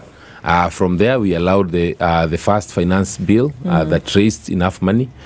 We went into the second finance bill that raised more money. We went into the issues with the Kenyans on raising even more money because this money that was being raised, people are saying, actually, we do not have a revenue problem. We have a spending problem. Yeah, because we are spending money on a daily basis. We have, we just the other day I saw the proposal of, not even a proposal, already apparently increasing salaries for MPs by like 360,000 per month. That's like billions of shillings and money that they had not asked for. They actually, many were saying, we did not ask for this money. Yeah, so money is there. We've seen renovations of State House in billions. We have seen additional travel, 7 billion for travels by Parliament alone last year, 7 billion. If we put together all this money, yeah, if we actually don't waste the money, we'd actually have money for development. So it's not, the government, to their credit, have done well in terms of managing our debt. Yeah, that one I've given them credit, and I continue. They've done well in managing our FX. They've done well in managing our fuel and our forex reserves. That they have done well. Yeah, but they have not done well on the issues of corruption. Yeah, which our runaway corruption and wastage and of our public resources. We've come up, we've raided people's pay slips. Yeah, people who did not have to worry about SHA. People who didn't have to worry about housing, people who didn't have to, now we are not even sure about VAT. Yeah, this housing levy started off as a fund, yeah, ended up as a levy. But now you ask, if you're deducting it, and then you have free land, and then this unit that you've built, you're selling, where is that money going? Shouldn't that money go into a revolving fund and then stop charging Kenyans for this housing levy? We've built 4,000 units with over 150 billion that has been collected. So, and we're selling these units. So you see, it does not make sense. Then where is this money going? I think that's a question that we can take a break on right now, Irongo. And the question is for many Kenyans, essentially, where is this money going? And you might have some insights. You want to share that with us when we come back. And he talks about certain cracks where you start to see that we've gone towards the political instead of going towards the developmental. And we're going to come back and talk about that. But the big one is, where is the money going? Because that's the question that many Kenyans are asking today. You can't say there is no money because we see the affluence. Where does it go? Irongo Nyakera is our guest this hour. And we're looking at some of these issues, creating that balance between politics and development. It's 29 minutes to 8 o'clock. The Situation Room comes back after this.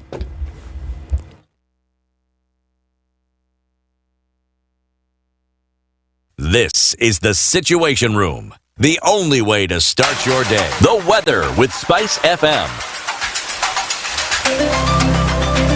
Sunny conditions in Nairobi at 15, and it's 15 and sunny in Nakuru with 14 and sunny conditions in Nyeri. Nakuru at 14 is sunny.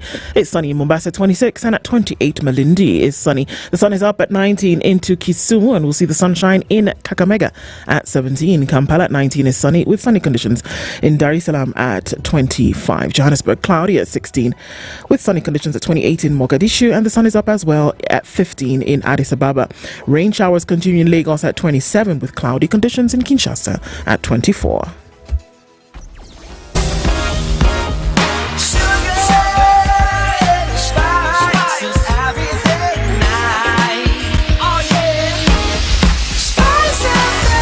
Spice up your life. Busy on the Thika Superhighway coming in through Survey. There's bumper-to-bumper traffic here, and also on Kiambu Road. That's going to be busy for a minute. We're seeing some traffic also on Limuru Road. It's going to come through Muthaiga on one side and try to find its way tucked in from Parkland. Busy through towards Spring Valley. It's coming in from Lower Kabete. And we'll take a look at Ngong Road, which inbound some traffic, and it's bumper-to-bumper at some parts. Landis Road is busy as you get towards Kamkunji, and also coming off of Jogo Road. The Eastern Bypass giving through towards North Airport Road, and everybody trying to connect towards the Cabanas interchange, finding your way through to the southern bypass or then onto Mombasa Road. And I and all of this as we step into traffic hour. Let's talk and keep things moving this Wednesday. SpiceFM, KE on X, hashtag The Situation Room. Mature, intelligent talk every morning. Spice up yourself.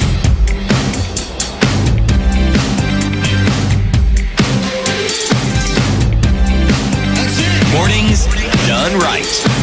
94.4 Spice FM, Nairobi. It is 27 minutes to 8 o'clock, and Irungu Nyakera is our guest this hour.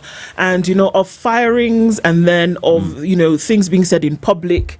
And we come off the break with the question that where does this money actually go? Money that has been promised for development, money that has been pledged, earmarked for development, where does it go? And then we hear these things when somebody's on the out. We've heard it from the, former deputy president. We've heard it now from the former CS for public service. We now are hearing it from you. But we don't hear these things when people are in these positions. Until something happens, then we start to hear, oh, by the way, this happened, the other thing happened. Why don't we hear it when we say that we have people who are standing in a position and we say there's something going on that's wrong here? Why don't we hear it at that point? I mean, we know you took cases to court and things like that, but why don't we hear it? The reason you don't hear it is because when someone is in the government, you are not expected. You're expected to sing the government song. And even you saw I saw one of the ministers telling former speaker, the minister Muturi, that he should not be diverging government secrets or should not have transacted government business on their Gmail. And really, we all transact government business on Gmail, so it does not make sense. Actually, the government emails don't work. Yeah, so I hope they've started working now. So it didn't make sense that they say that. But I'm good service provider. So and that's why people probably you find that even people are pushed out by the fact that they no longer could no longer speak their minds where they were. There were no channels to actually ventilate and actually even offer opinions. And at that point, someone is like, why am I even here? Yeah, because I will be classified along everyone else and by everyone else who's outside as one who propagates the bad policies. And yet I hold a different, divergent opinion. I'm keen to understand, Irungu. What was the coalition agreement that the Farmers' Party had with UDA? So we had the pre-election coalition agreement, essentially telling, which says, here are the 8 political parties. We're going into the election. We are going under one platform, shared vision, shared manifesto. After we win the election, we will fulfill the manifesto that we have, and each of the parties that is in the manifesto will be part of government. So that's it. Yes, it was that general. It was that general. Okay, it was not a one-pager, but probably 3 pages of saying that. Of generality. Yes. Nothing specific. He did not say, Nyakera, you'll get this. So you will not get CS agriculture. No. That. Now, okay. when you have what you had side agreements between UDA and communities. Yeah, like the one we saw with UDA and Ford Kenya and ANC. That one was an agreement. A lot of the other parties that came on the post-election coalition agreements, which now were specific because already they have government. Yeah. So go ahead. So Nyakera, as we talk right now, you speak of a party that got in and all you needed to do was to sing the government song. But remember, even when forming these coalitions coming together, it was service to the people. And when things were going wrong within the government, don't you stop singing and just do right by the people and speak. Why speak right now? Because by then, you were inside government. You could speak from a point of authority and advice. I think someone would say you sound like a jilted For lover. us, actually, if you look at what I've been commenting, my posts, even when I come here and the other places, I always criticize. And that's why even I took the government to court. And I was in that government. And I was called from the AG's office and I was told, you cannot take us to court. I said, no, my position still holds. We do not believe that Kenya should be farming in Zambia. Does not make sense. Even Qatar does not farm in Kenya, and they are in a desert. They still farm in Qatar. Yeah. So we did actually issues of SHA. I have raised my own objection on how SHA is being run, and I was there at the table as we were doing SHA because I was chairman of KEMSA, and we raised the issues, the concerns. Then we were told that they would be resolved, but it was launched before they were resolved. Yeah. So that's why even now when I went to hospital and I could not use SHA, I raised that as a concern, and I was called by one of the advisors to the president, asked me, are you still with us? And I said, yes, but this one is not working. Okay. Yeah? So things seem to be unraveling. Yeah. You know, it's like the ball of yarn that just seems you can't get the end of it. So the question is, do folks who are still within the annals of government still understand, or do they see actually that things are actually not working and that the things that Kenyans were told will happen in terms of development are actually not being done? People in government still today, do they know? Are they aware of what the situation is? Yes, they're aware. They're aware because you had asked, where does our money go? Yes. Yeah. And everybody's aware. They're aware that 60% of our money goes to pay debt. Yeah, they're aware that whatever is left from there goes in to pay salaries and bloated allowances. And whatever is left from there is looking at the is actually on the politicking, which is like the tour that was there. There'll be a new one. Then political projects that are there. Then from there, whatever is left goes into corruption. And then whatever is left after that goes into development, which is very little of it that is left for that. If you look at counties, the revenue bill allocation from national government, 30% of counties money is actually supposed to be going into development. Right now, there's some counties doing less than 10% of that money going into development because it's easier to steal recurrent, not development. Yeah. So that's where the problem, and the people who are in see it, know it. You see,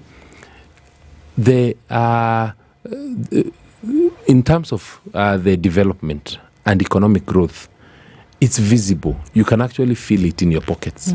You don't need to be told that our economy is growing. Yeah, and the perception of the economy is the economy. You cannot say, oh, no, there's a different economy. No, if I perceive that the economy is weak, things are not working, that's the reality. Yeah, there's no perception, Andrea. So that's what I fault people when they say, oh, no. Things are, the fuel prices have come down. Because the summation of all those things is actually should be palpable. I should be able to feel it. Yeah. And we used to feel it. When you talk about corruption in this government, just since you are part of it and you say you see it, just how deep is this corruption? And if it's that deep, why haven't you gone to the agencies in charge of dealing with corruption? No, like you see, like even there are positions in government that place you at the same place as the rest of the Kenyans, like the chairman of KICC. You see, like it's chairman of a building.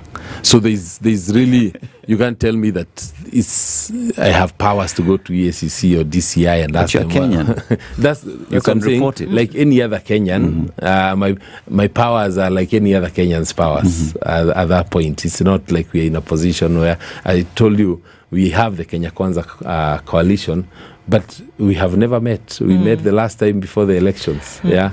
So while you are there is no voice. Your voice, actually, my voice will be when I'm on air. So how deep is the corruption in Kenya for the government? It's deep. Yeah, it's deep, and I'm sure you have heard the Gachagua Chronicles, probably, and you can imagine for yourself, assuming even 50% of that is true. You know, the question I keep asking again when you mention the Gachagua Chronicles, if he was still DP, would he speak out as he's speaking? Probably not. Yes. And if you had not been sacked, would you be speaking as you're speaking? I was speaking the same. I wish you'd go to my social media. You'd see me saying the same things I am saying now. Yeah, I've always spoken the same. Yeah. You know, the thing that I marvel at is when you're talking about the coalition agreement that you have, how it is you can have a coalition agreement that isn't specific, and you know full well that you're offering support. Whether one gets it or not, shouldn't one itemize what it is that they expect from an understanding and agreement? You see, when sometimes in politics you also follow the people, and if the people have bought into this, into the manifesto, and as the leaders, sometimes you just say, okay, this is what the people want. Let's go with what the people want. Yeah, for us at that point, that's what the people wanted. If you heard from Gachagua, what he said, the reason why he did not even seek an agreement on Mount Kenya was because he just believed that nothing will change. Yeah. You know, Irungu, there are very many Kenyans who have qualifications similar to yours, and there are very many who've aspired to be PSs. They all haven't been PSs. Yes. There are many who have aspired to have a chairmanship like KEMSA or KICC. They haven't. Yes. You're not some ordinary Kenyan who doesn't understand the intricacies of politics. You do. So to give a simple explanation that tells us that because the people said, I understand, one goes the flow of the people, but the people were convinced. Or are you telling us that the people didn't need the Farmers' Party, that William Ruto had already convinced the people and they were going to go with him whether they supported him or not? And so you jumped onto the bandwagon when it was clear that the people were going with William Ruto. So to be safe, you went along with the people. Is that what you're saying? I think you see, the previous the current administration in the previous government started out the campaign for 5 years. Yeah, in those 5 years, we were still doing the work or the development within the government. Yeah, so there was no way that I was going to be on campaign mode for 5 years when we also had been given various tasks by the former president. So, and we were observing what is happening, and we were telling the previous administration the same thing we are telling the current administration, that the people are changing.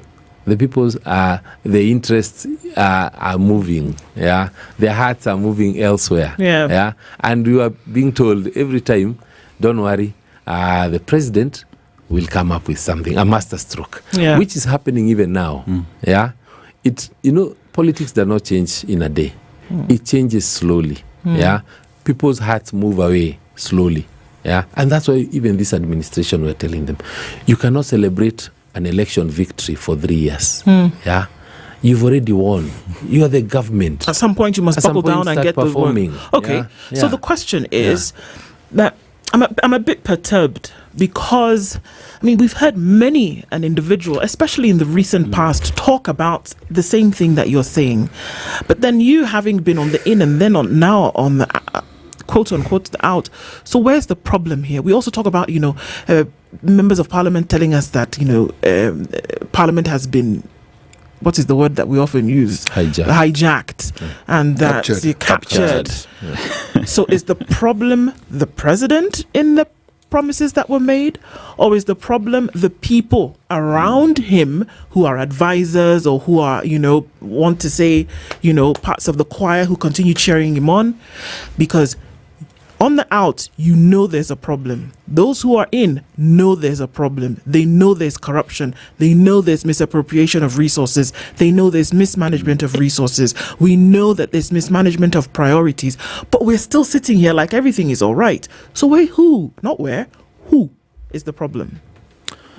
The problem is that the buck stops with the president.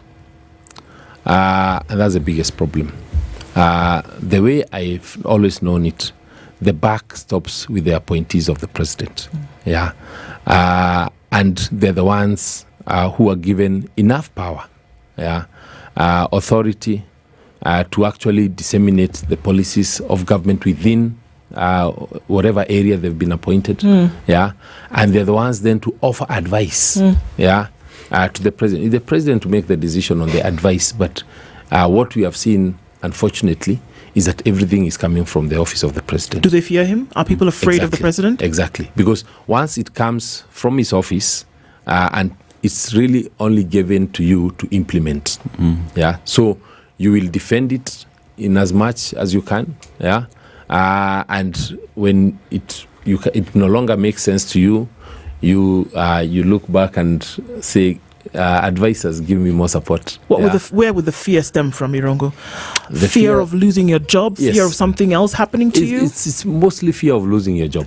And if you have this is one of the 10 things that you're doing. You don't want to lose your job over one thing while you have another 9 things that you're doing. So you just focus on the 9th, on the 10th. You do as you're told. If you look at, for example, SHA, I remember we were told that therefore we are moving, we are working towards SHA. Then we heard that there are 4 bills that we are supposed to give input to, but they've gone to Parliament. In no time, we heard that they've gone through that reading and they are now ready to be signed to law.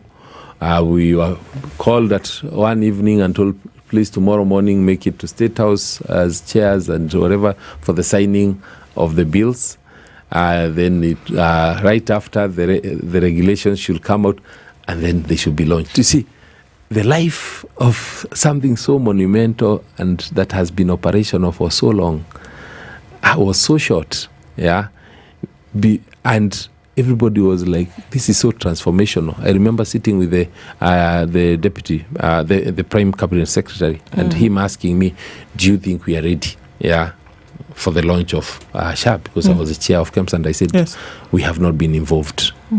So I wouldn't be able to say whether or not. Yet, on all the health products and commodities, we were the ones to procure them. So, and we had no money to even supply the hospitals that on the basic the framework that we currently had. So I think, you see, if you look at the university funding model, HELB has worked for years and years. We came overnight, changed it. When there was an issue raised, youth leaders from the university were called to State House for lunch. And then they were told, about 10, 20 of them were put into a task force, told, now finish, come up with a report, or we'll give you a report, and then you say it's yours, and then that is closed. These are things that really happened, Irongo?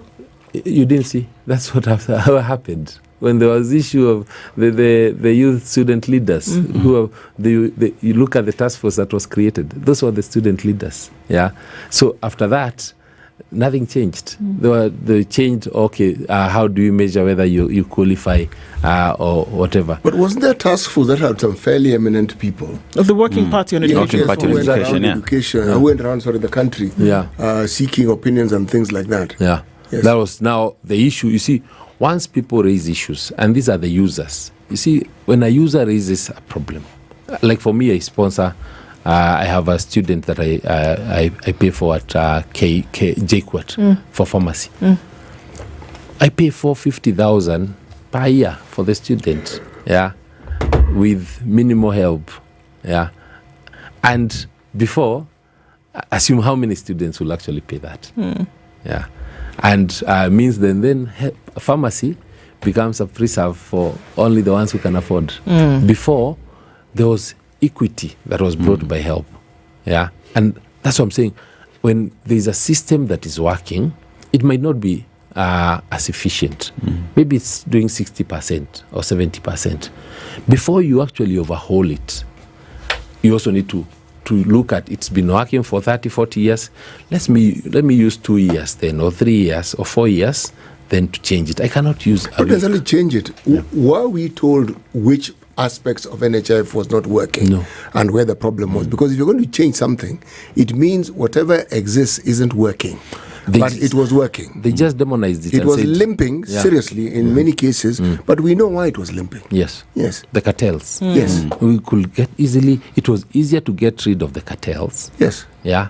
Than to actually kill it and come up with something totally new. We've asked this question and we've been told that NHIF had said, look, we need some 900 million shillings to simply upgrade the system and we'll be able to do the very same things that are being asked for. They gave them 104 billion.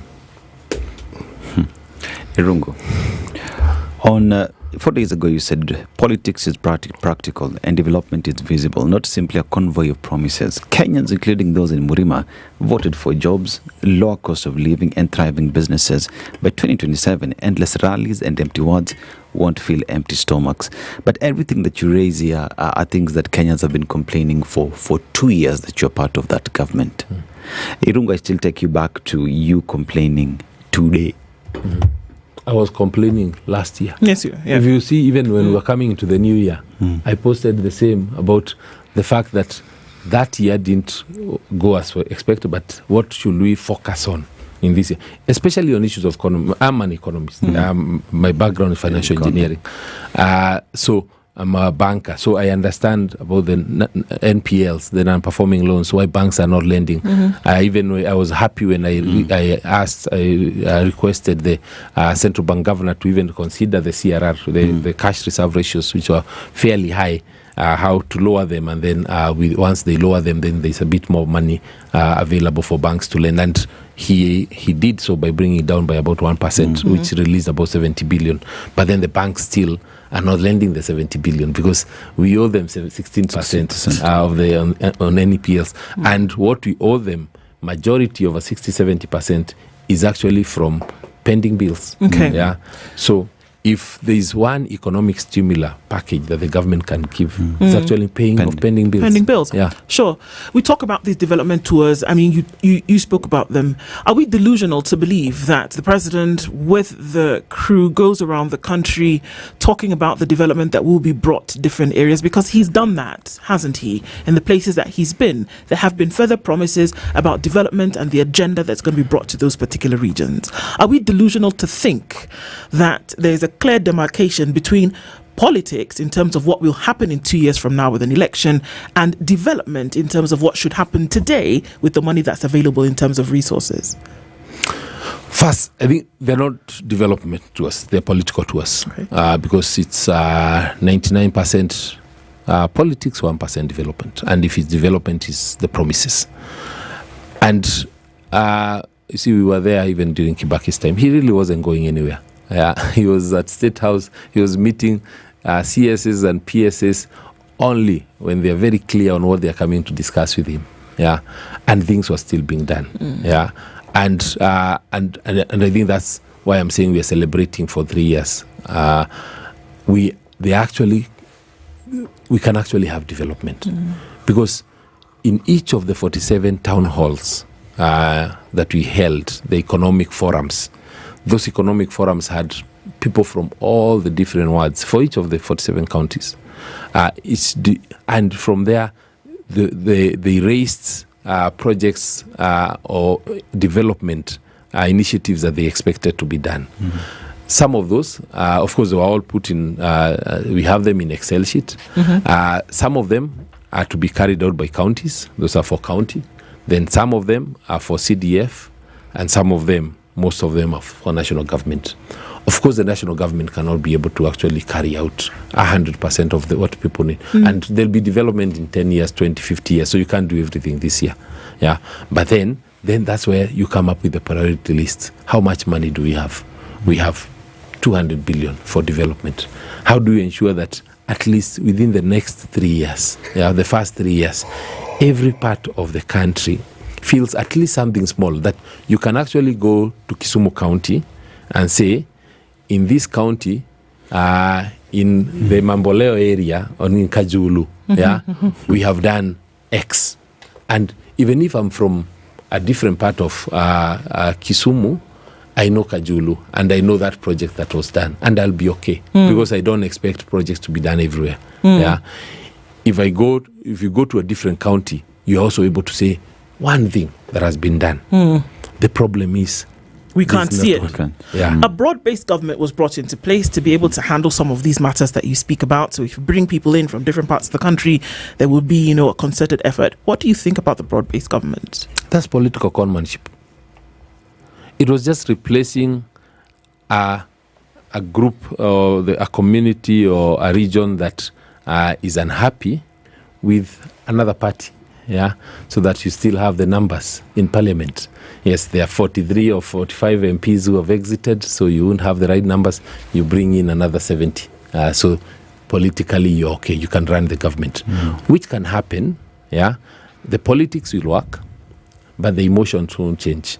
Yeah, and so what the broad-based government has done, and I appreciate them for that, is that we still have a country that is running, because we want that. Yeah, we want that stability, we want a country, but come 2027, when people are talking about the promises, the broad-based side might be with the other people saying, yeah, it was not our government. The same way I'm here saying I am not in Kenya Kwanza, they will be on the other side saying we are not in UDA. Irunga, I find this very strange.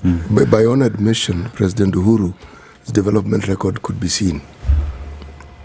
He was rejected. Yes. By your admission, the current administration is not delivering. They were elected. So you rejected somebody who was delivering, and now you accepted somebody who didn't have a track record of having delivered, or if there was a track record, it was with the government that he was in at that point in time. Yes. Okay. So where does that put us exactly? You see, you get into you elect somebody based on their promises for the first time. Yeah. No, you don't. No, that's how it worked. Because you see, if somebody has not been in a certain seat before, they cannot tell you how they have done it. You see, the question I'm asking here is a very simple one. Yeah. Were they voting against the ODM candidate, or were they voting for the president? That's really what I'm asking. In last election. Yeah, the mountain. You can. I think for them, they felt that they owed. They had a debt to pay off. With the current government, because he had stood with them and there was visible development. And people were saying that the development is the current president was actually the one who engineered the development, because they were saying the former president was always drunk. Yeah. Okay. So those were I'm saying what they were saying, and you see that turned out now after it's done. That's when people are like, actually, the permanent president was actually working. Yeah. Well, it would be interesting to see what next. Yes. And I have a strong feeling that you'll be part of the what next. Yes. But let's wait and see how that goes. Absolutely. Irungu Nyakera has been our guest this hour, opening up our eyes to a couple of things. And it's been good to have you in the seat this morning. And very interested to see what will happen in the future with folks' input. So thank you very much for that. Thank you very much. And glad to be here today. Asante sana. Good morning. 8:01.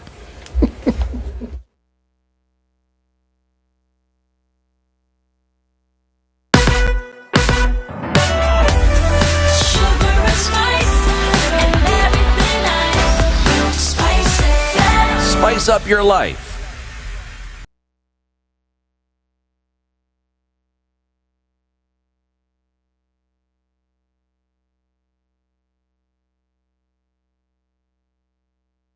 Good morning, this is the News Wire. I'm Leah Ubaga. Interior Cabinet Secretary Kipchumba Murkomen is today on his third-day tour in the Coast region. Speaking in the area yesterday, he dismissed claims by former Public Service CS Justin Muturi that the government is using security withdrawals as a tool for political intimidation. He also said that the security assessment tour in the Coast region was meant to ensure that such decisions are made. In the security sector, we don't do things politically. We must follow the law. And I don't think any security can be withdrawn from any person who is entitled to for political reasons. And Murkomen also defended Inspector General Douglas Kanja, who was condemned by LSK over the remarks he made in a public gathering during President William Ruto's visit of Mount Kenya last week. Kuwa na rais ambaye ameenda kufungua miradi ya kiserikali sio makosa, lakini pia kuwa na opposition leaders sio makosa. IG juzi alienda iftar pale Isli na community na akaenda kufanya iftar pamoja. Sasa utasema ujiuzulu kwa sababu umesanyana na wananchi. He added that an inquiry had been launched into the Sunday attack on former Deputy President Rigathi Gachagua during his visit to PCA Church in Mwiki. Na kama ni stage manager tutashika hata yule, hata kama yeye mwenyewe anajifanya ameumia na yeye ndio alifanya, hata huyo pia atachukuliwa hatua ya kisheria. So hakuna tofauti. Hatutaangalia kwamba wewe ni wa mrengo huo ama ule mwingine. Lazima tuhakikishe kwamba nchi yetu ni nchi yenye iko na usalama. ODM party leaders in Kakamega County have strongly condemned the violence witnessed during the party's local elections in Lurambi constituency, where an election officer was allegedly bitten and later abducted. Speaking in Kakamega, the leaders, led by Lurambi chairman candidate David Owino and Lurambi youth candidate Vincent Omomia, they've called on police to conduct a thorough investigation into the matter. Chama cha ODM, nataka niwaambie tukio Lurambi ni kama kanisa ya Katoliki.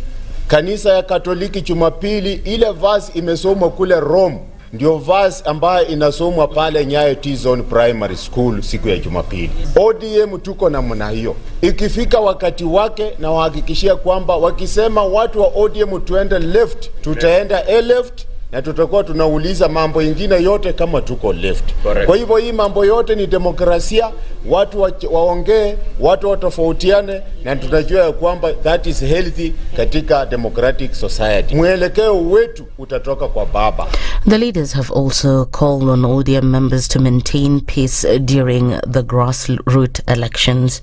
Kila ambayo ilifanyika jana haiko kwa kitu mzuri. Kama returning officer anaweza kuwa hijacked na kupigwa na kuumizwa, lakini nashukuru officers wetu wa polisi walifanya kazi mzuri na kusaidia huyo kijana, lakini alipatikana kama ameumizwa zaidi. Waziri kuendelea kufanya uchunguzi wao, na wale ambao walihusika kwa hiyo kitendo wachukuliwe hatua kali kabisa. Ninakashifu na kesho isijaribu kuonekana. Naomba tuwe na amani, tuchaguane kwa njia ya amani, tuunganishe ODM ikiwa pamoja. Alihaijakiwa na mikora.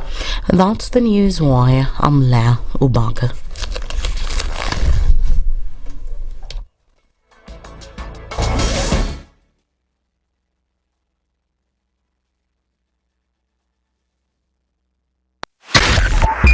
.5 Spice FM, Kisumu. In this country, 6 families and 8,000 Kenyans control 90% of the GDP. We are not a country. We are a plantation. We work for Ruto. When you're telling the judges court orders are papers or they will not obey court orders, they're sitting and you're seeking orders from them. So how are they supposed to interpret it? Isn't it an oxymoron? When you see a judiciary that seems to be under some control somewhere, you start questioning. We have very powerful governors, but they don't use their offices to serve the people. If you are not shameful to do what you are doing, why should we protect you? I'm human. Everybody's human. So when you're told, kuja tuongee, I mean, you'd be a fool to say, stagi kuongea. Conversations have to be had, you know? People in leadership should only go into leadership if they are ready and willing to change the lot of the people. The Situation Room, Kenya's biggest conversation.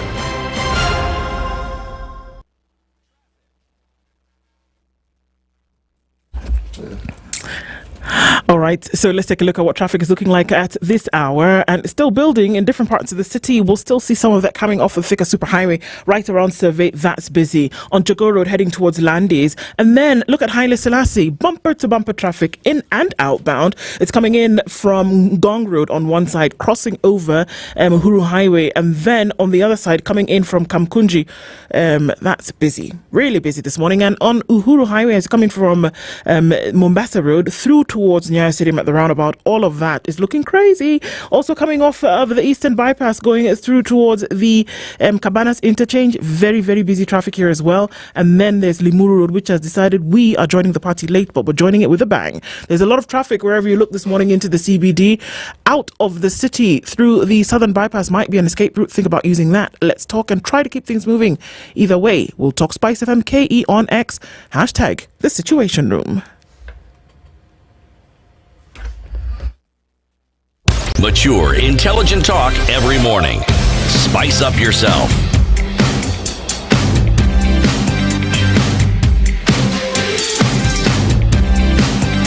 Mornings done right.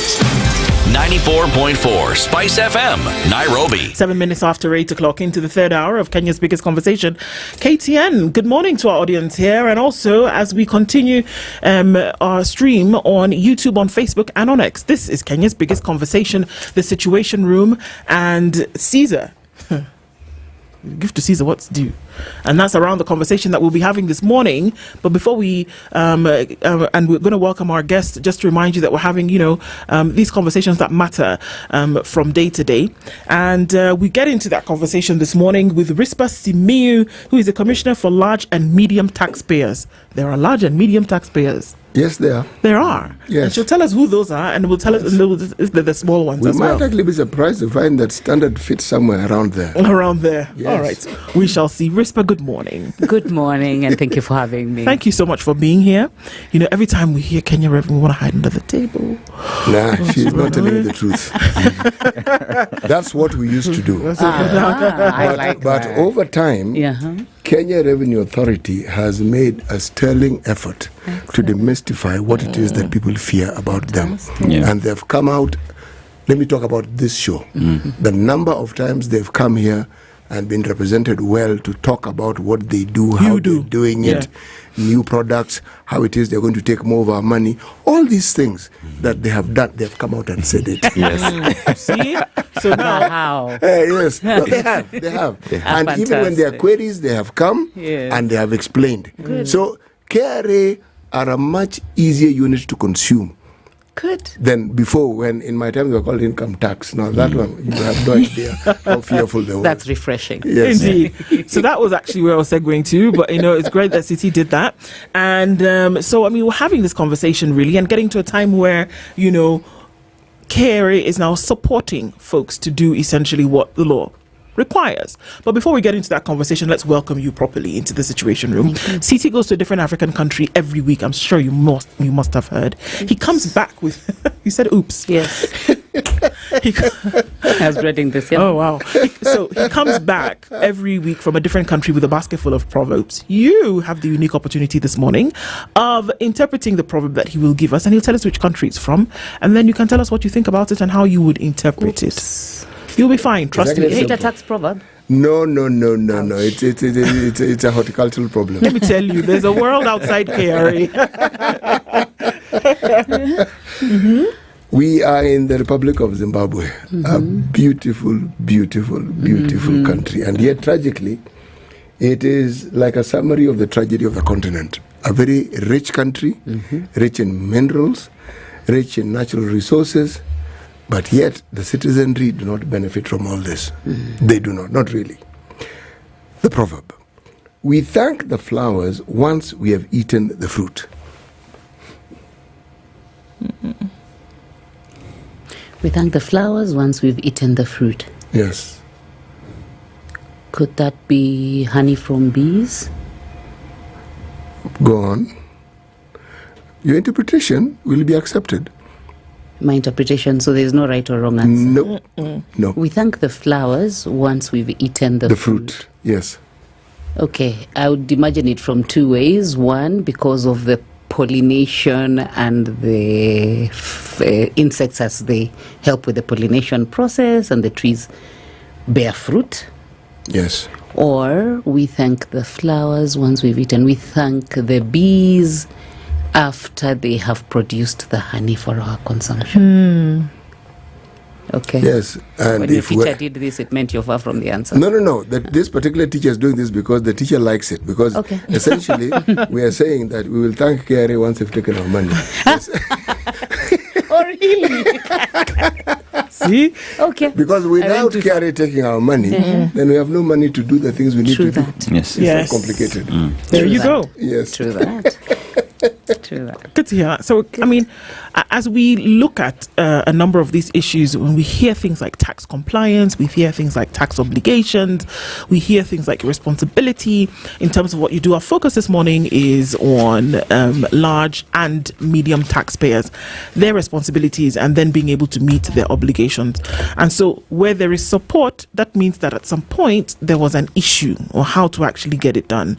So getting to the point where the authority then had to offer support, what are some of the issues that you saw that it was clear that, okay, maybe some of these folks need some help in order for us to operate? What were the issues? What were the before now as we get into this? Thank you very much for the question, and thank you for having me once again. So maybe let me start by going back to a sentence that you've just made, that offering support means there was an issue. The issue might be positive or negative, so I want to paint it in a positive picture. Is that an issue does not necessarily mean a problem. It just means that you have the potential of doing much more for your clientele.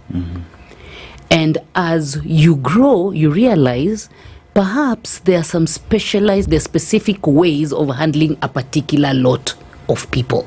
So let me just paint the picture a bit.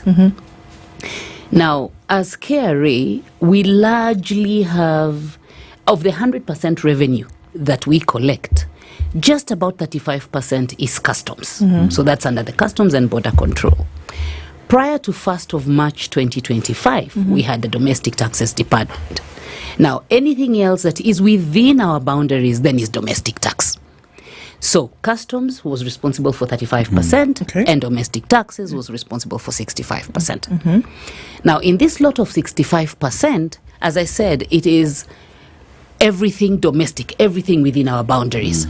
And from here, you have that person earning from as little as 100,000, 10,000, whatever amount, 1 shilling, all the way to billions of shillings. As long as it's under domestic taxes, then it falls under this lot of domestic taxes that collect 65%. So what did we do effective 1st of March 2025? There was that realization, and it has been there for some time, that perhaps sometimes they either focus on the larger team, and we call that large taxpayers, and less focus probably on the smaller taxpayer. Yeah, and all this was under one commission, and that was me.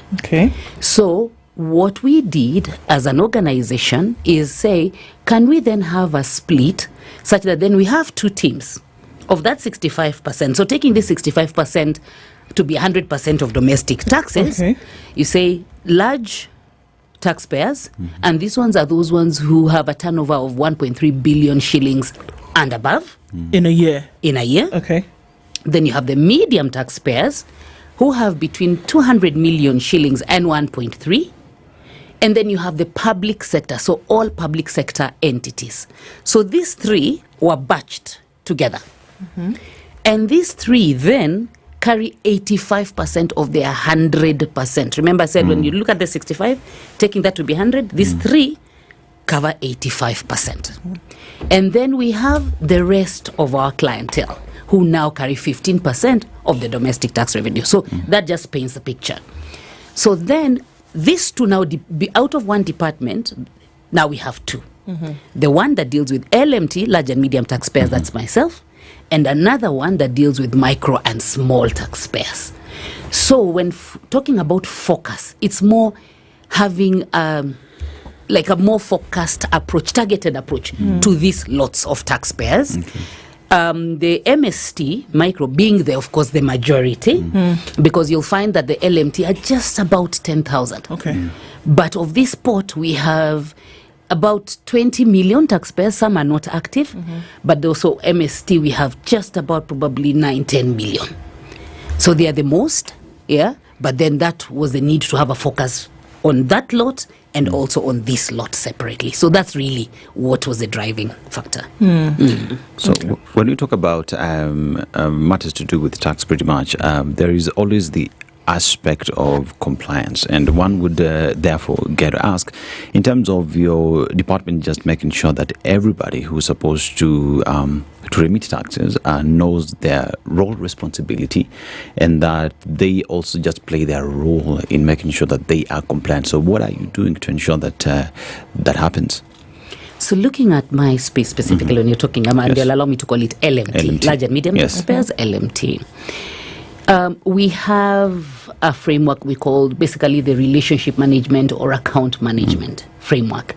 So in this instance now, you have someone, when you talk about an account manager, that is a person who looks, for example, if you're talking about Standard, you have that person who looks at your day-to-day account, at your account on a day-to-day basis, guiding you, addressing your questions, or I have a system problem here, or I'm unable to file, or reminding you have not paid this, you're supposed to pay. That's the account manager. Then you have the relationship manager. Sometimes it could be one person double hatting.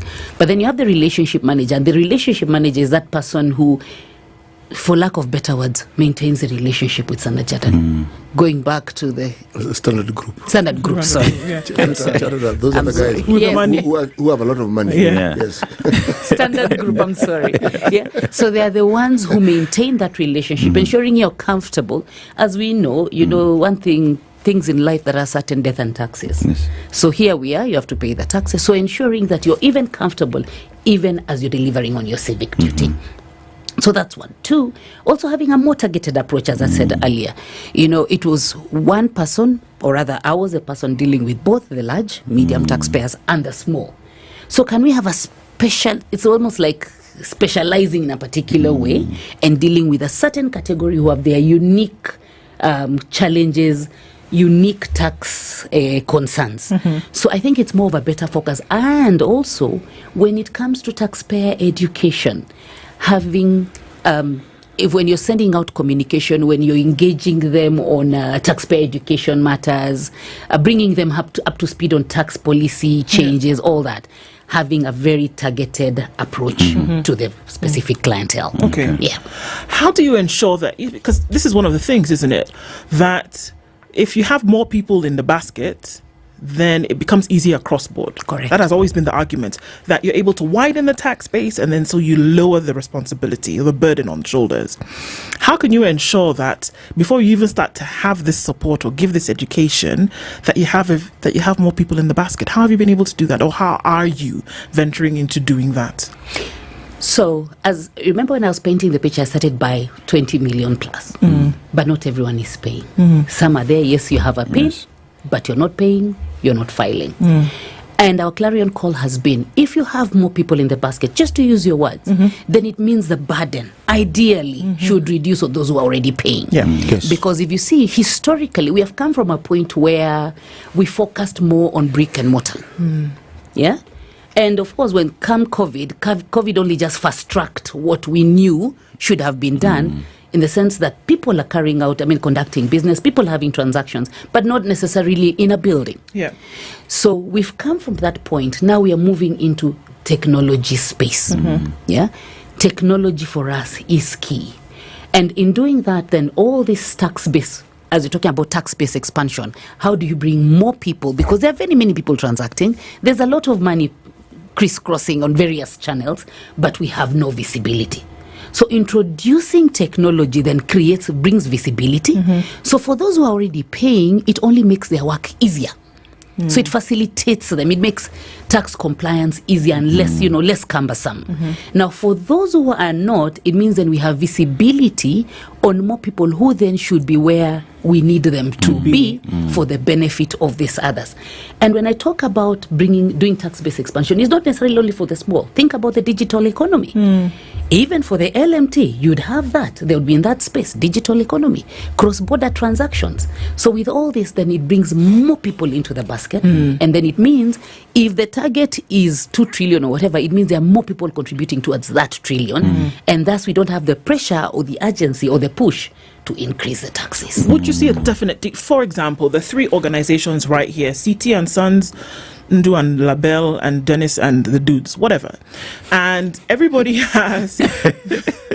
we could actually make that something, but okay. we essentially are saying that we're going for this. And now, obviously, you, Rispa, as KRA, saying this is what we are going for. Now, if it was just CT in that basket, that's why we're going to come for CT hard and fast and say, you got to give this, you got to give this. But if you introduce these other two people into the basket, then the burden on CT actually reduces. Correct. Now, is there a direct mode of communication that is trying to get Kenyans who are running businesses to understand this? Because kind of like what we joked about in the very beginning, where people are hiding under the tables, that could be the thing that somebody's thinking, well, somebody's wanting to come for all my money, so rather than for me bear this heavy responsibility of how many ever percent, I will avoid it. That's the reality. Correct. So what's the communication to get people to understand, hey folks, the more people that we have here, the less the burden on your shoulders? As RISP and as KRA, speaking for KRA, I can say we have done quite a bit in terms of taxpayer education, building awareness. We have done it by sector, we have done it by tax category, we have done it on the digital platforms, we have done it physically in person. But truth be told is that we always get feedback. We don't hear you. Okay. And when we get that feedback, so we have to go back to the drawing board and ask ourselves, okay, these ones who are not hearing us, where are they? So that we can then go into that space. Or what is it that you're saying that amounts to not being heard? Aha, good question. In some instances, we've been told, you guys come here na munaongea kizungu mingi. Okay? So what you're saying, whereas it's important, but we don't understand you. So what have we done? We have plus or minus about 10,000 staff. Those are many dialects in there. So what do? We go into the different communities. Basically what we're trying to do, speak Kalenjin, speak Kikuyu, speak Luya, speak Kamba, speak Taita, speak Luo. All of us, how can we get to you, the Kenyan, or non-resident, because it's not just Kenyan. True. As long as you're transacting in our jurisdiction, and the law expects you to pay, what kind of communication? And every day we learn. That is why it's always important for us to get feedback. Sometimes it's harsh, because the type of job that we do is also not easy. But what we do, we look for the positive message in that. Even where taxpayers or Kenyans or non-residents are complaining about one thing or the other, what we do is to try and find what is the message. What can we do differently? So that is how we try to get. So different platforms, I am here. This is the same way of saying it is important to pay our taxes. It's our civic duty. Absolutely. We need the roads. We need lighting. We need children to be in school. We need mothers to deliver safely. We need all these things. And it starts with us. Okay. What are these businesses, and because we're talking about the large and how you've divided these numbers for us to say who fits where. What are they telling you that they need in terms of support? Because usually we find that when somebody talks about 1, 2, 3, 4, 5, then you find that is representative of a lot of the rest of the population of businesses. What are they telling you that they need the most support with that we're not that needs to be addressed? I think I can box them. I can actually categorize them into two largely: facilitation and quick turnaround time on their concerns. So many things can fall under that. And when I talk about facilitation, I'm not able to file my return. I have a system problem. How fast can I resolve that? I have these numbers on my ledger. There is this reconciliation element. This doesn't make sense. I don't agree with these taxes. Something is not right. My ledger was not credited. You see, all this is facilitation and quick response time. And that is why we have actually assigned the account managers and relationship managers, so that when you have an issue, you know who to call. And when you get to that person is not necessarily the one with the answer. They might not be the ICT expert, but they know who they need to assign to you to help you. So as I said, this is a process that has started on 1st of March. And we are now refining it. Remember, it was all under me, and probably looking back, maybe in some instances it was touch and go. But now there's that opportunity to delve deeper and say, okay, what are the specific concerns? When we introduce technology, I mean, with every technology, it can have hiccups. So you think that, wow, I found a solution. Now they can file online. Now they can When we talk about things like e-teams. Precisely. Okay. And that's exactly where I'm going. Yeah. So you think, now I have a solution. So these ones are covered. Now let me focus on the smaller ones. But then they tell you, we have these systems that cannot easily integrate with your system. Okay? Or we remitted something, we've transmitted invoices, but we cannot see them on our ledger. You see, all this boils down to facilitation and how fast you can resolve their issues. Now, when you talk about disputes, in every transaction, in any business transaction, there's likely to be a dispute, not just necessarily tax. Now, because of that, even with the tax disputes, the key for them is how fast can we resolve? Because we don't want to spend so much time fighting.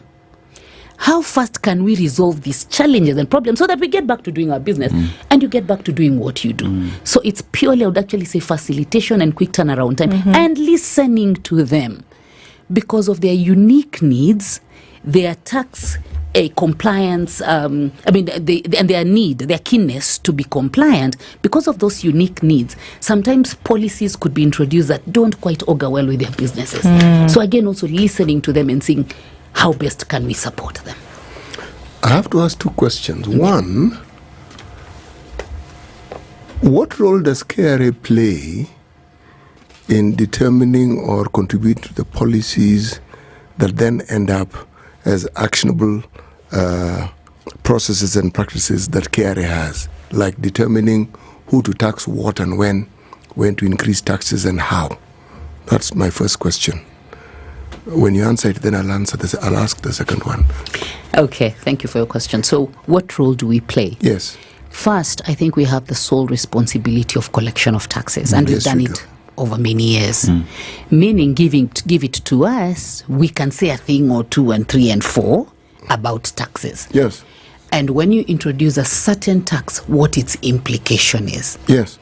So, and now this one, not just generally, even when you go sector specific. Yes. So it means in the same way that proposals can be put out there and they go through the motions all the way to Parliament and they are approved by His Excellency, we can actually contribute in saying either whether this is good or this, yes, whereas it will bring more revenue, but it will impact negatively on this other side. So that same way, if you noticed in the last 2 or 3 engagements on finance bill, is that Kenyans also are invited, different sector, different categories of people, to come and also comment on what these taxes mean. So you'll be surprised to know that in the same manner, just that, yes, we are aware, and of course, because out of practice over time, we know what the implications are likely to be. Now, most of the Kenyans, when you're called upon to comment about the introduction of a certain tax, more often than not, you'll find some people will focus on what does it mean for our sector. Now, for us, we'll have a look at the overall view. If we take this, what does this mean? If we do this, what does this mean? I don't know whether I've answered your question, but generally, that is our role. You actually have, because I was looking at a time which was a downtime turn for our country and our economy in the COVID era. Yes. And certain steps were taken by that government. Correct.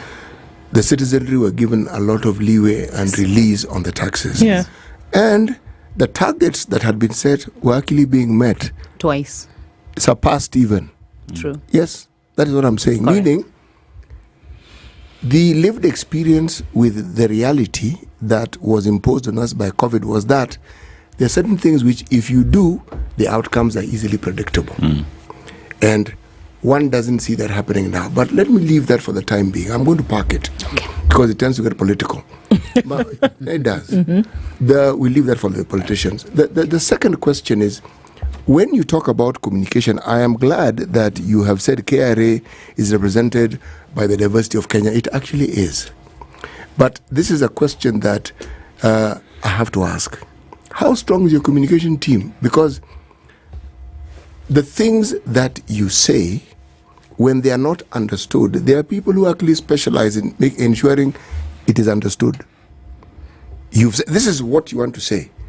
But if you say it this way, it will not be understood. This is how you say it. I ask that question because if the communication was effective, people would happily pay their taxes.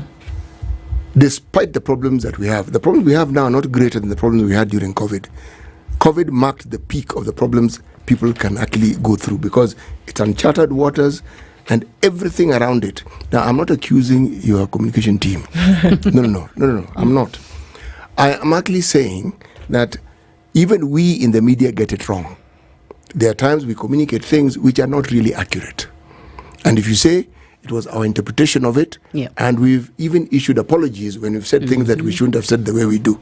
So a media house makes mistakes. Now, a unit of government as critical as KRA has to get these things right. Correct. Because if you look at our population, if you look at the economy, despite our problems, the economy is still vibrant. It has been more vibrant in the past. It still works. Correct. Now, if it works, it therefore means we should be able to collect more money. Your thoughts? I wish to start by saying we sell a difficult product. Okay? We sell a very difficult product. And, maybe the product you sell is news, is what I want to know what's happening in the country. I want to know what is beyond. So it's exciting and all. So we sell a difficult product. But I'll tell you one thing. There's one example I like to use. Think of a pyramid. In fact, call it a rectangle. Don't even complicate a pyramid. I say pyramid, but think about a rectangle. And then split that into 3. Top, which will be a small, if you divide it, put 2 lines in between. So there'll be a small top. Then there is a middle, which is wider. And there's the bottom, which is even wider, the widest. The way I look at our taxpayers generally, the way I look at us, and you see, remember when I say taxpayers, I'm also one of them. When I look at us as Kenyans, that bottom bit of the pyramid is the widest. And I say most taxpayers actually fall there. They want to comply, they want to pay. Now, there's this second bit, which is a little bit narrow. They want to comply, they want to pay. But maybe without a little nudge, they will fall off. So we have to come in and say, oh, by the way, it's 20th pay. Oh, by the way, it's 20th has passed, you have not paid. By the way, 9th, please remember you need to pay. Please remember there is this upcoming. Oh, I don't want problems. I want to comply. I will pay. Then there is that small bracket that small gap at the top. It is the smallest, but the reality of it, that is the team of can't pay, won't pay, catch me if you can. If you can. And I'll hide under the... So let's look at some of those things. I want to take a break, Rispa. Sorry for that. Just interject at that point. Let's take a break, but come back because maybe those are definitely some of the things that then you deal with, the catch me if you can kind of thing. So let's come back. Let's also talk about amnesties when we come back because that's also something that comes into play here. Okay. But we'll continue with this when we come back from this break. Rispa Simiyu is the Commissioner for Large and Medium Taxpayers, and we're looking at, all right, so how do we support in terms of making sure that we keep tax obligations at 25 minutes to 9 o'clock? It's Kenya's biggest conversation. We'll be back with this right after the short break.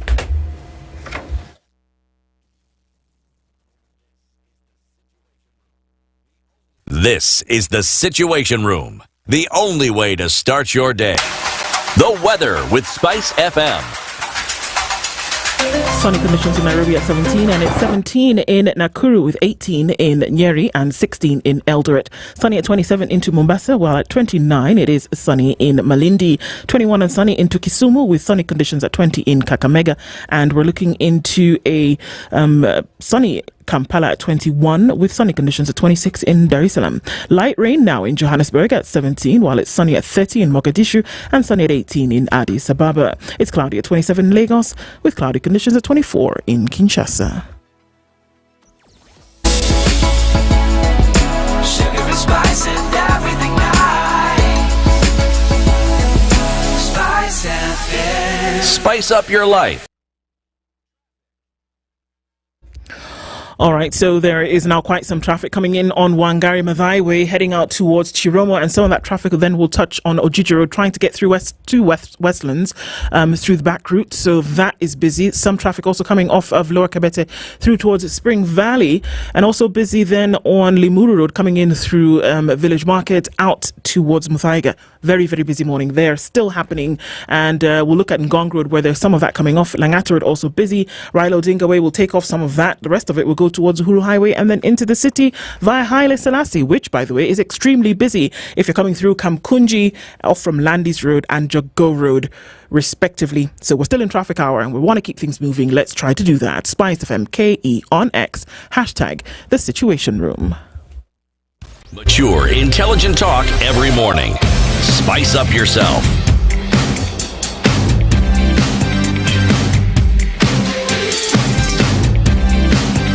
Mornings done right. 94.4 Spice FM, Nairobi. Rispa Simuyu is our guest this hour, and she is the Commissioner for Large and Medium Companies, and we're looking at those taxes, rather, and we're looking at providing support for large and medium companies this morning, and how that happens. We come off the break when you were talking about, okay, so there are those who they'll do it, because they know they can. There are those of us who will say, okay, maybe I need a reminder, please, nudge me and I'll do it. And then even if I'm late, if you remind me, I'll say, oh my God, okay, I need to do this and get it done. But then you said that there are those who will say, yeah, right, was going to use my till, but now here you're coming, I'm going to ask people to pay in cash or whatever the case may be, because we've seen that. How then do you deal with that? And this comes in some of the challenges that then you have to face in terms of keeping people up to their obligations, and saying, so what are the challenges that you face apart from stuff like that, and how do you deal with them?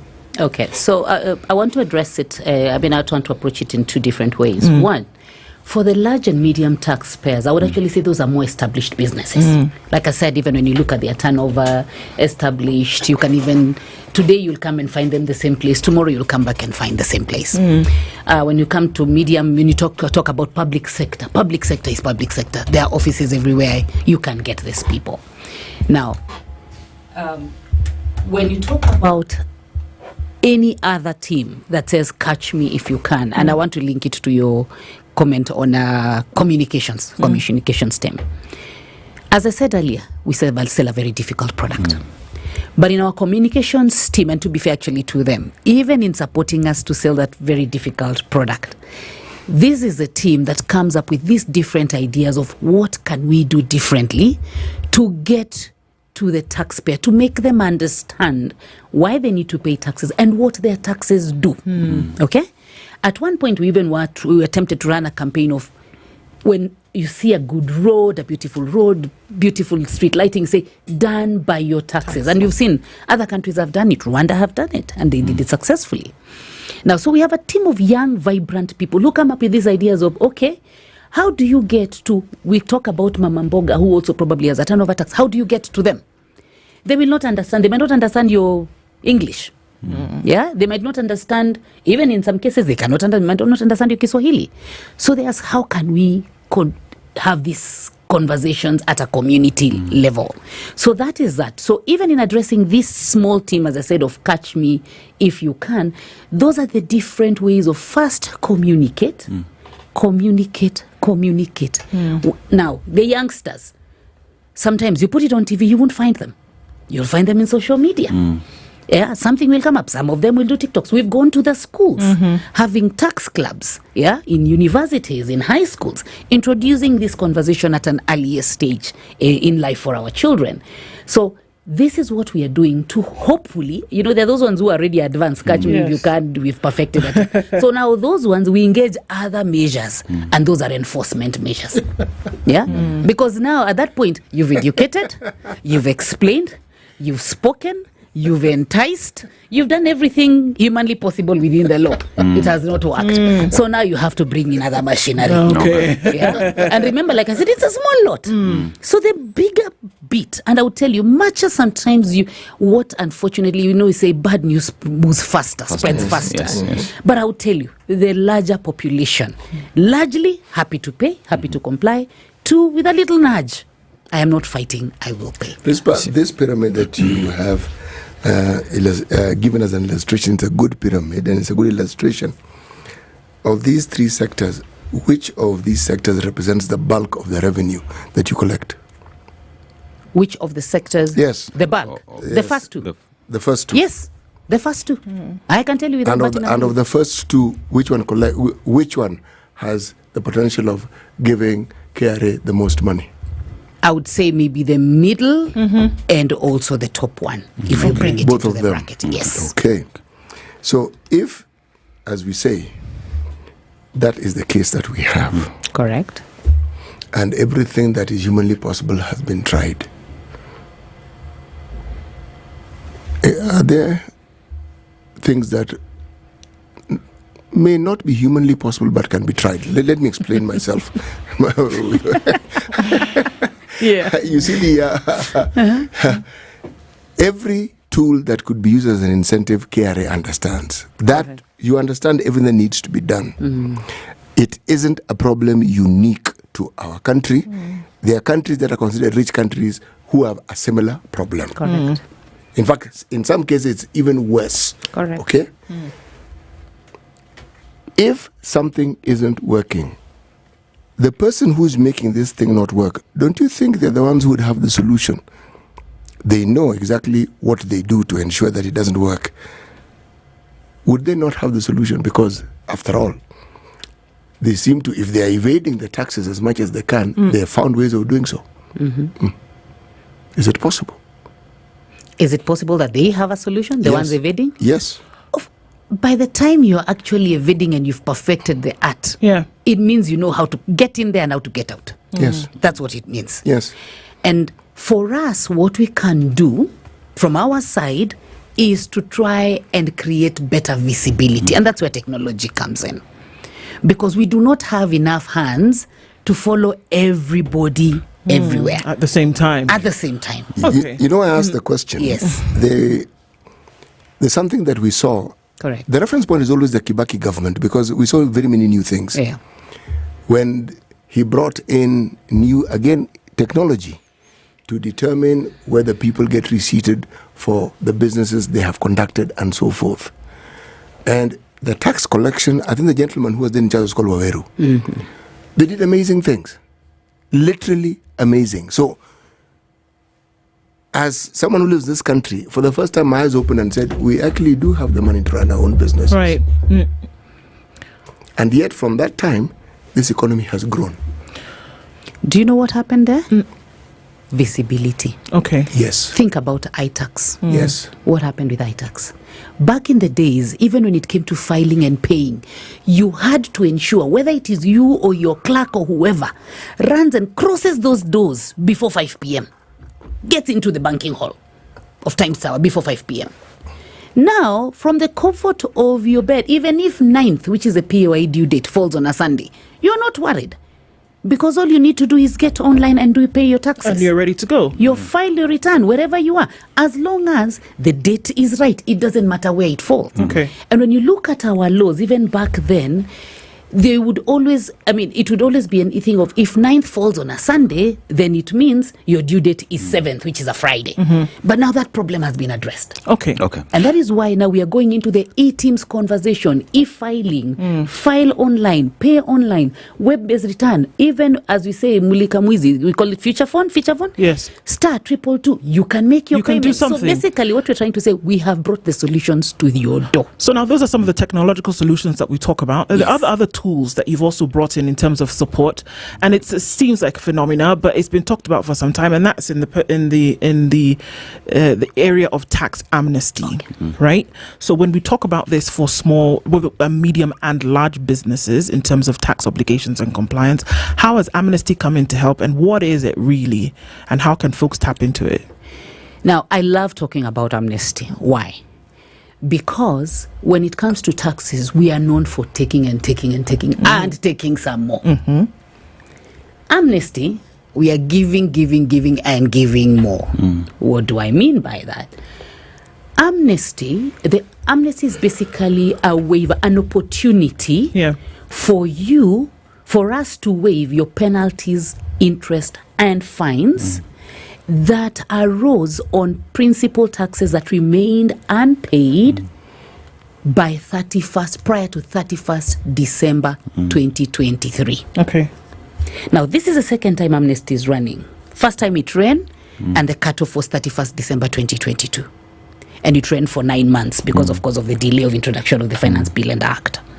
So that one ran up to 31st December 2022. So what does that, and now it is 31st December 2023. Okay. So what does that mean? Any tax liability principal tax liability that arose prior to 31st December 2023, if you make that payment by 30th of June 2025, in other words, 3 months, 2.5 months from now, if you settle that principal tax, it means any penalty, interest, or fine related to that principal that you had not paid will be waived. Okay. Now, before this program, there was a provision in the law that provided for waiver of penalties and interest. But that provision came with something. I mean, basically you had to write, explain why, justify, put in place the mitigation. You know, like, this is the reason why I was out of the country, my business did what, my business was up in flames, all those reasons. But with the amnesty, you don't have to do that. Okay. As long as it's 31st December 2023, you pay by 30th of June 2025, you are good to go. And in that payment, it doesn't have to be a bullet payment. Okay. You can get into a payment plan.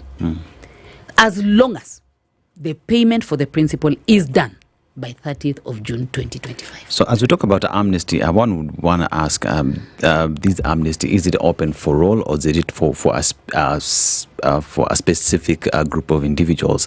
As you respond to that, there's a question that has been asked by one of our listeners here, and Angela Gab is asking, I registered a company but couldn't continue with it to avoid conflict of interest with my job. For the past 3 years, I've been trying to deregister my obligation in vain, filing zero tax monthly taxes. So one, I would say the good thing she is doing is actually filing the returns. Because that means then she has mitigated the problem. Because then as long as you have that tax, you have the PIN, and you have that tax obligation, there is that expectation that you'll file and pay. So I think that's step one, and it's a plus. So two things, I mean, 2 ways of approaching that. One, anything beyond 31st December, as long as there's no principal tax, if there's any way penalties that has a reason, that will automatically be wiped out. As long as there's no principal, it will be automatic. Now for this other one, now she has to communicate with the tax service office. So the way KRA is structured is that depending on where you are, as in generally speaking, depending on where you are, your PIN is in an office near you.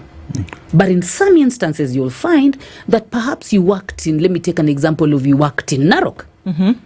And you went to the Narok office and had your PIN, you were given a PIN from there. So that we call that your PIN base.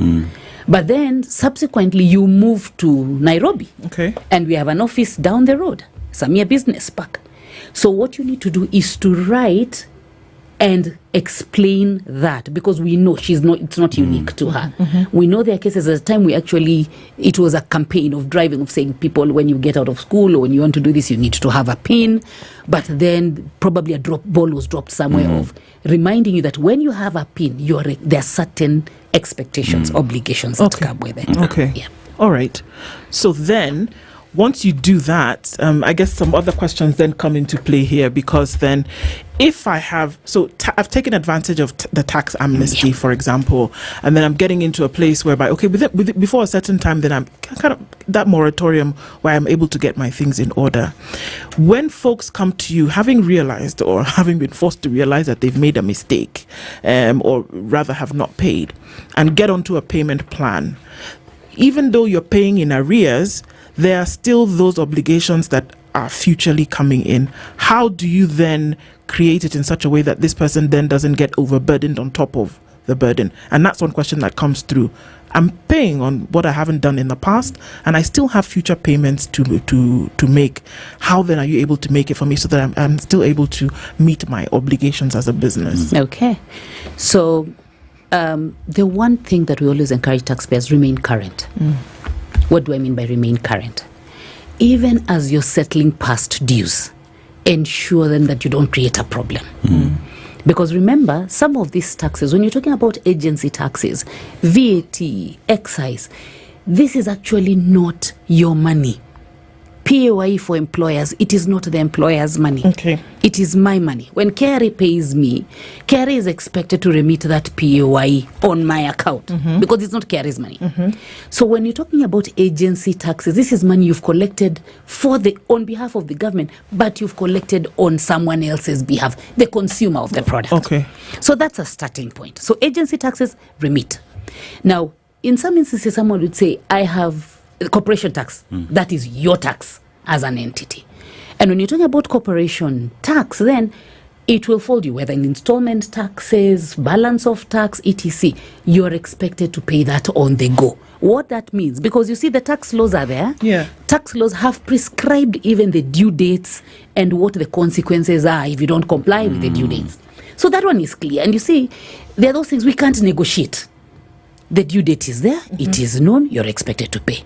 Now, for the back taxes, with or without the amnesty, we have engaging taxpayers in that conversation of the payment plan, with or without the amnesty. Okay. So without the amnesty, what we'll advise you is, going forward, from today, please, you've come clean. From today, keep a clean record. Okay. Keep a clean ledger. Back taxes, we have the payment What plan. if But we want you to take advantage of the amnesty. And that's why we are pushing that you do it for back taxes that fell pre-2023. You do it by 2025 June. The message is actually very clear. Yeah. What if that entity is not able to? Now, what if, when they're not able to, sadly so, you forfeit the benefit of the amnesty, because it will lapse on 30th of June 2025. That's just the And when it lapses, what happens? That's it. Now we come for the penalties and interest, because that provision for waiver no longer So essentially, the penalties and interest will now invite more penalties and interest. Not necessarily. You see, a penalty tends to be a one-off. So, yeah, it's the interest that continues to accumulate. Yes. Just like a bank loan. Yes. Or a loan. Yes. Yeah. The penalty is one-off. But the interest continues to accumulate. How do you handle tax? The word that I want to, it just flew out of my head. When there's obviously a dispute. There we go. I thought that's what you wanted to say, but I didn't want to say it. So how do you handle the disputes when somebody says, actually, you know what? No, these are the numbers that I have, and we know that there's an entire tribunal under the judiciary, right? So how do you handle those issues when Ndu and Bell, that was the company, wasn't it? Yes. Ndu and Bells comes and says, no, actually, these are the numbers I have on my...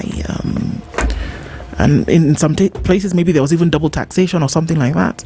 And KRA, of course, with the numbers, is saying, well, no, this is what it looks like. And then we say, okay, well, you know what? Since we can't figure this out, we're going to go to the tribunal. How do you handle those disputes? Good. So with every business transaction, remember my statement? There's likely to be a dispute, whether tax or otherwise. Now, there's a very clearly laid out procedural process in the Tax Procedures Act on what to do when there's a dispute. And the dispute is just basically we've agreed to disagree. And we're not enemies, we just agreed to disagree. So an assessment is raised or a demand is made. You write back and you say, no, I disagree. Now, this moves even from my space, be it LMT or basically even previously the domestic taxes. It moves under now the legal arm, because under the legal department, then you'd have the litigation element, there is the independent review of objections, and then there is the ADR. And I'll come to the alternative dispute resolution. So when a taxpayer writes back and says, no, I disagree, and it is okay, by the way, it is the right of the taxpayer to disagree where they feel they need to disagree. But you don't just write a line and say, I disagree. Of course, you have to give reasons why. Yes. Now, that goes into a different period, and there's a whole 60 days that run for the commissioner to respond and say, actually, you're right. I have removed that demand, done away with the demand. Or two, you're partially right. So I'm partially amending this and saying, okay, here I remove this, but here I will still demand. Or saying, I totally disagree with you for the following reasons, and I'm still making a demand. Now, that process is still within KRA. Okay. Yeah? Now, once that happens, then, if the taxpayer still feels aggrieved, that's when they have a right of appeal to the Tax Appeals Tribunal. Okay. Now, Tax Appeals Tribunal is not a KRA function. No, it's not. Yeah. It's actually now officially under the judiciary. Yes. Now, when you go to the Tax Appeals Tribunal, you actually have even to give notice of intention to appeal. So you notifiers of intention to appeal, and then you place your documents before the Tax Appeals Tribunal. Tax Appeals Tribunal, like any other judicial process, will give you a date, etc., and the process follows. Depending on the determination of the Tax Appeals Tribunal, if you're still feeling aggrieved, the next stage is the High Court. From there, Court of Appeal.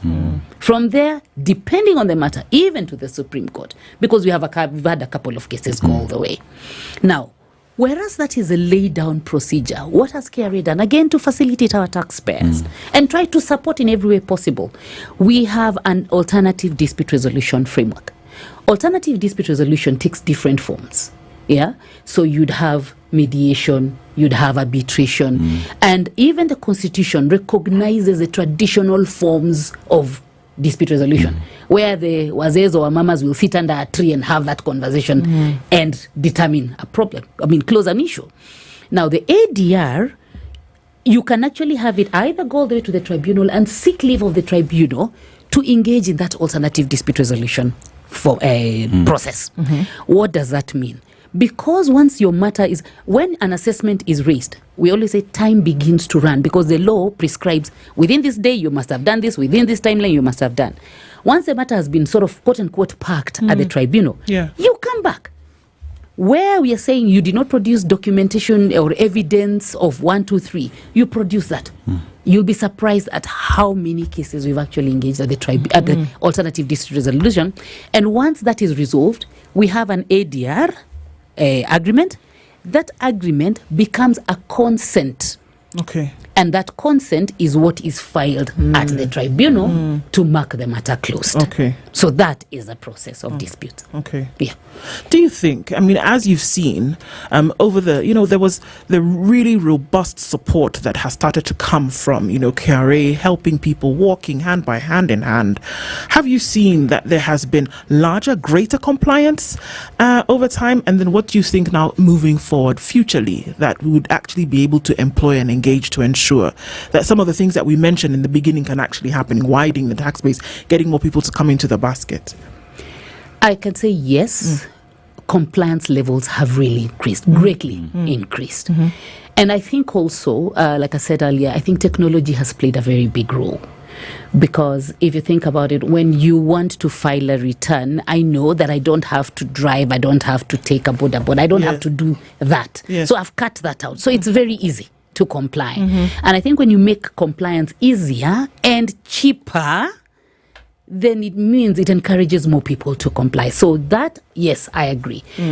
Compliance levels have gone up. Okay. What do we need to do next? Like, say, for example, if you look at the LMT side, and if it cuts across actually even this general domestic taxes and even on the customs side, is engaging in what we call the round tables with business member organizations. Sometimes it's sector-based, and we're talking about private sector. Sometimes it's sector-based. Sometimes it's not specifically. It could be Kenya Station Manufacturers. It could be KEPSA. It could be ISPAC. It could be LSK. All those, right? So there's that engagement on the private sector front. On the public sector with other government agencies, talk about integration. And one that we are very proud of. Now, this one, allow me just to go to the public sector division very quickly, is that with that integration, right now, if it's a county making a payment for PAYE, pay as you want, they do a lump sum to CBK. And then we have at the back end to come and do the reconciliation. But once this integration is done, and that is iTax, IFMIS, HIRS, and CBK, the IB, banking, internet banking, with that, then it means automatically all these payments will be credited to your ledger. So I think that, and of course, education and awareness. I cannot belabor that. It's been a breath of fresh air for sure, getting a lot of these insights with you this morning. Rispa Simiyu is the Commissioner with Large and Medium Taxpayers, and we look forward to further conversations about this, keeping us all compliant and obligated. Thank you so much for being in the Situation Room this morning. Thank you for having me. Good morning. It's 9 a.m.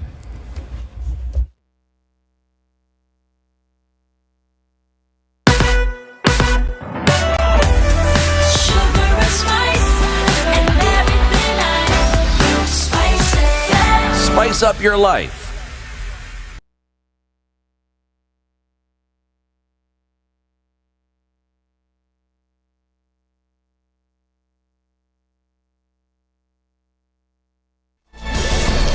Good morning. This is the News Wire. I'm Leah Ubaga. Detectives raided a church in Nairobi and recovered a mobile phone belonging to slain multimedia university student Sylvia Kemuto.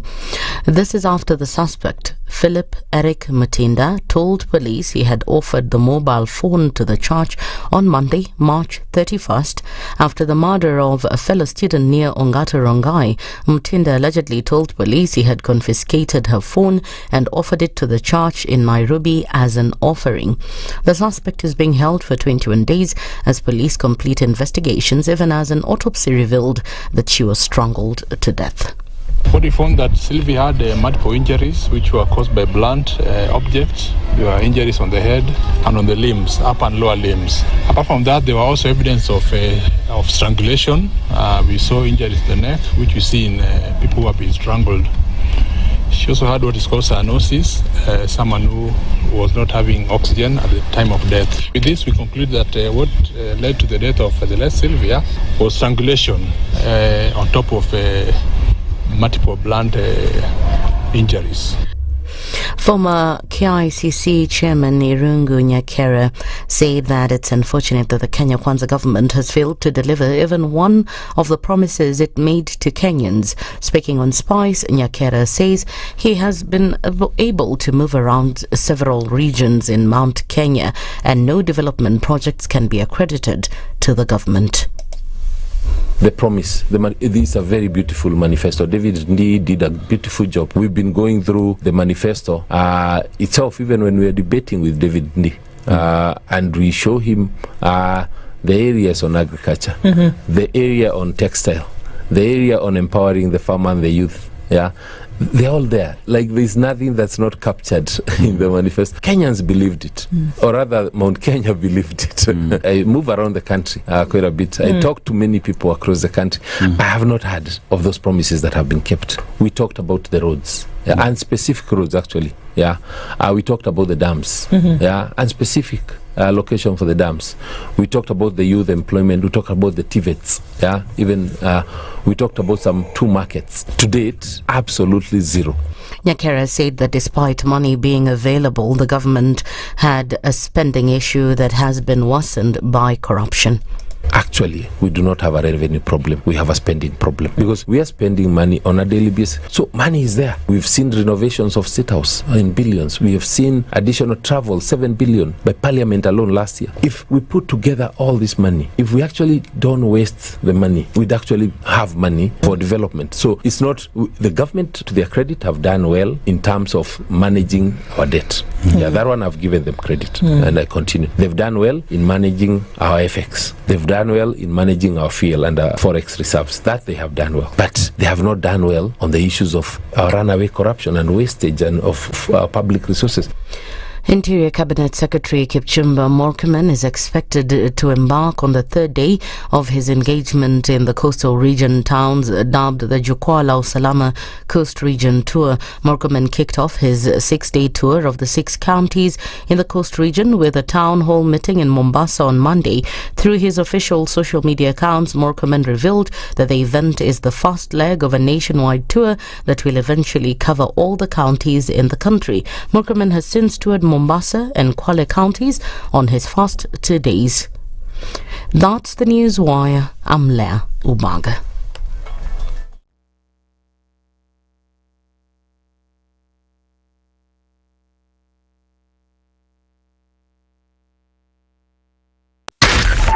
.4 Spice FM, Nairobi. One of the things that are ailing our country is negative ethnicity. You find you as a state officer, instead of thinking as a Kenyan, you think like a tribal person. Let me tell you something. The biggest problem we have had in this country is a leadership deficit. There is nothing that you are going to do in the process of change if you are not a risk taker. So you really have to pursue your vision to a logical conclusion and even be ready to step on people's toes. When it comes to the economy, you can run away with it. They say statistics are like bikinis. They reveal a lot, but they conceal the vitals. And so government people would throw statistics at you and tell you they're revealing a lot of information to you, but it's really concealing the real vitals. We need to get out of that, because when we want to grow our democracy, one basic thing that really requires to be understood by the political class, by all of us, is institutions are critical. This is the Situation Room, the only way to start your day.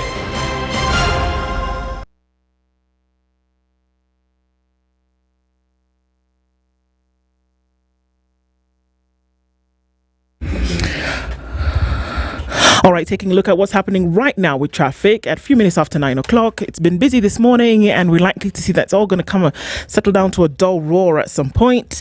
Just a little bit of that left that's coming off of Thika Superhighway, and also coming off of Langata Road is going to find its way onto Huru Highway. Still very busy on Kiambu Road as you come towards Muthaiga Square, and a little bit of that still on Limuru Road. Very heavy, actually. Ngong Road is settling down as it is on Waiyaki Way. Let's see what happens as we come towards the end of traffic hour, and we'll keep things moving as best we can. SpiceFM KE on X, hashtag the Situation Room.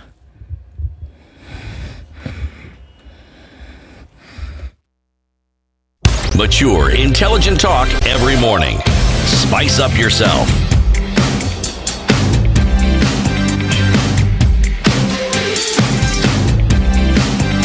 Mornings done right. 94.4 Spice FM, Nairobi. All right, coming into the final hour of Kenya's biggest conversation this Wednesday in the Situation Room today. Coming off, quite a number of things that are important for us to keep having a look at. And we go into just another important one this hour. And joining us in the hot seat of the situation this morning is Hannington Chumba, who is a director of the Kenya Forensic Examiners. When we hear this, we just imagine that, there are people, in dark rooms and wearing gloves and trying to sort out things happening. Good. And he's nodding. No, he's smiling. He's smiling because it's good. I was looking at this guy and saying, my goodness, these forensic people. Smile, it's like they're uncovering all the crimes and sorting out all these people. They don't smile with anybody. When they see you, they know, okay, well. Hannington Chumba's been here before, and he's here again with us this morning. Good morning, Hannington. Good morning to you. How are you doing? I'm okay. Yeah? And what about you? Very well, thank you. Karibu sana. We're looking into National Cybersecurity Strategy 2025-2029. Obviously, there's a strategy for the country. We want to look into that, what it means and what it does, and the role of the public. How are we then involved in all of this, and what must we do? Unpacking all of that this morning. So we're glad that you're here. And as you're here this morning, CT, as you know, he's been around the continent again. He's landed in another country this week. He'll tell you what the proverb is for today. And as you do analyze, would you analyze that for us and give us your interpretation of that proverb and what it means to you? Yes? We are in the Republic of Zimbabwe. Okay? Previously known as Rhodesia. Now known as Zimbabwe. That hasn't changed yet. We thank the flowers once we have eaten the fruit. We thank the flowers once we have eaten the fruit. Right. We thank the flowers once we've eaten the fruits. Yes. I think it's it talks much more onto, don't peg your hopes onto something that has not really matured. I had one of the panelists saying that we should not glorify and say that there's light at the end of the tunnel. It could be an SGR that you are meeting head on. And so before you rejoice, you must ask yourself, is that light at the end of the tunnel the real light that I actually anticipate that is coming with good things? So I think the proverb is talking much more on an area where, we usually look at flowers and anticipate that there's something good that is coming out of, coming forth. So you see maize flowering, the maize corn is just about to, come on. However, sometimes you may not really live to see the maize, or even the fruit itself might not be there. If it is there, probably it's very bitter. You've analyzed it beautifully. Beautifully. Thank you. Beautifully. Right. Indeed. One understands that thing was given some forensic attention. Definitely. Indeed it was. All right, so there's a National Cyber Security Strategy 2025-2029. Right. It's in draft. Yes. It's going to come out soon. And we're also looking at the role of the public in then being able to roll this out, getting understanding. But we want to get into now the cybersecurity, the status of it yet, that then led towards the draft of this strategy. So I would like an overview from you, Hannington. First of all, in terms of when we talk about you being the director of the Kenya Forensics Examiners, what do you do? So Kenya Forensic Examiners is a private institution or body that looks into collection of evidence, analysis of the same evidence, and being able to present the same evidence in a manner that is admissible to the law for various decisions. So it is an umbrella body that largely comprises of experts who have the knowledge in data acquisition and analysis for presentation in either tribunals or even courts for decision making. Yes. Okay. So private entity that is helping private and public institutions. Very right. All right. So what are some issues that you look into?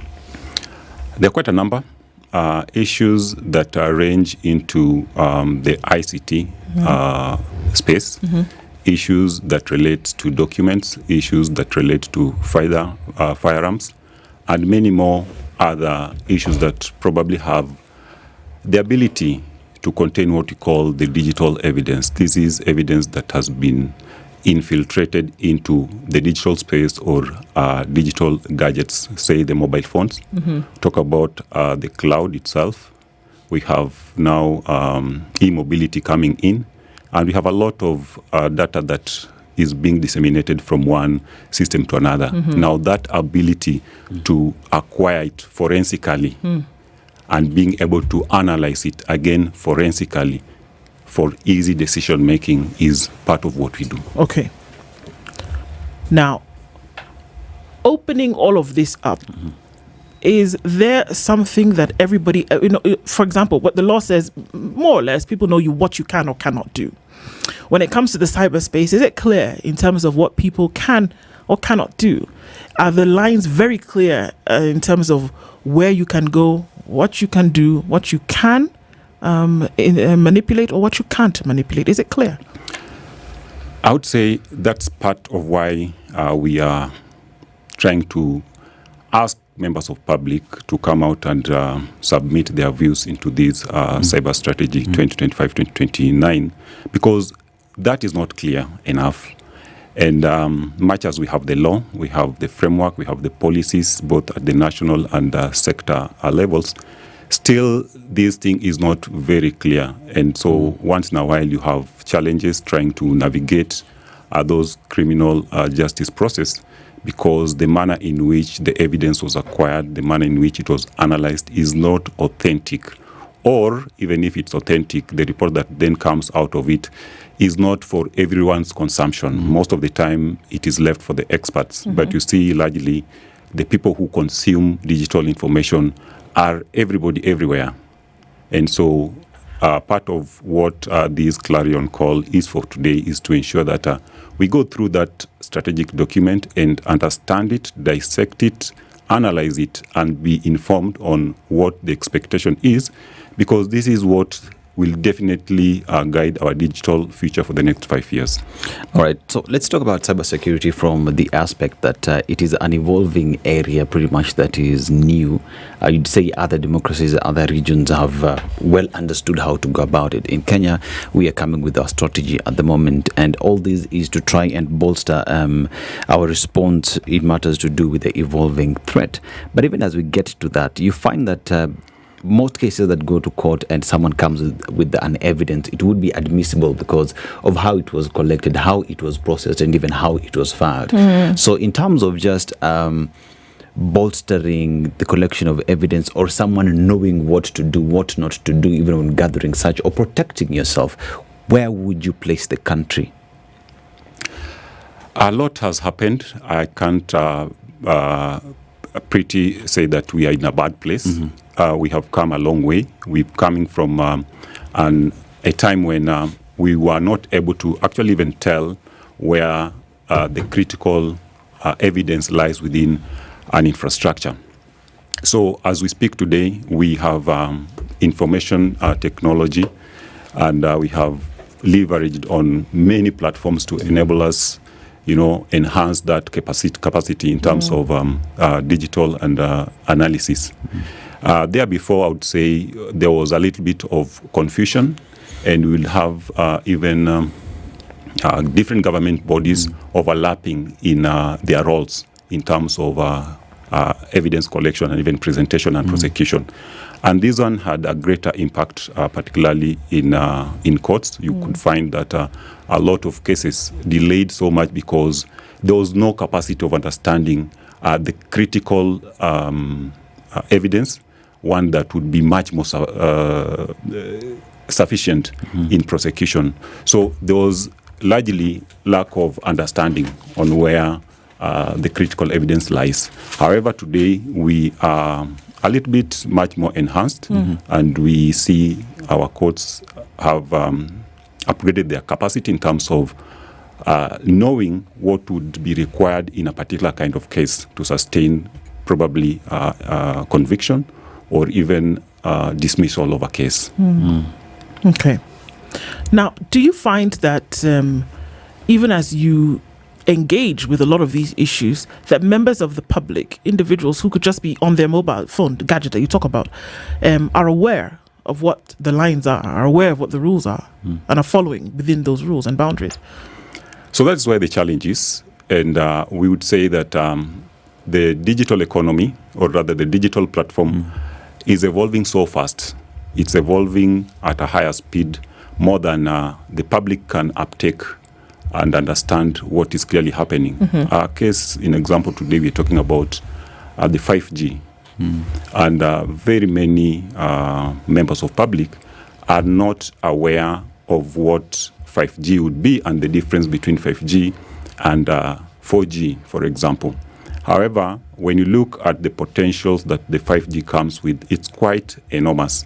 But the uptake of that is done in a way that is not well articulated in members of public's mind.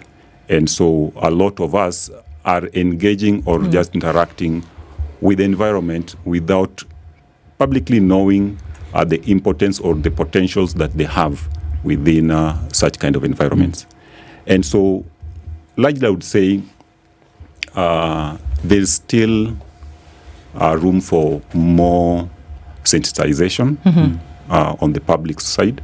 There's still more that the government also ought to do in terms of upgrading or upscaling both individual and private and public entities on how to understand what the cyber security space is, how to regulate it, and even looking forward into the emerging technologies and how they would probably pose as a risk, and even the beneficial part of it to the digital economy. Okay. So you've just mentioned about 5G, and if you look at the debates in other parts of the world with regard to 5G, take for example the debate equipment between China, US, geopolitics with regard to 5G, and these squarely lies in matters to do with security in terms of securing a nation, and also being able to control the infrastructure that we have. So as we talk about the infrastructure 5G coming into the country and the security that needs to be in place, and also just being prepared in handling what is coming, one would assume the government must be in the forefront in doing that. But that aside, the public as well will be consuming this 5G. So in terms of the public understanding what is coming, the contracts they will be entering with the service providers in the future, is that part of what is in the policy? Right. Aseto, you are right in asking that question. And when you interact with the document, I would say most of us haven't. I was just doing my own polls, and I understood that 1 in every 10 people, only one has interacted with the strategy. and what it entails, what is inside the strategy itself. And so coming back to that question, there's a lot of enhancement on how we are going to relate, or rather how public and private entities should relate in terms of the PPPs and the contracts that they are in. I think we've said a number of times that the devil is in the details. So there are a number of contracts that multinationals are now looking forward into, bringing their services into the country. And yes, when you look at Huawei, the IBMs, the Ciscos, and the rest, those are big multinationals.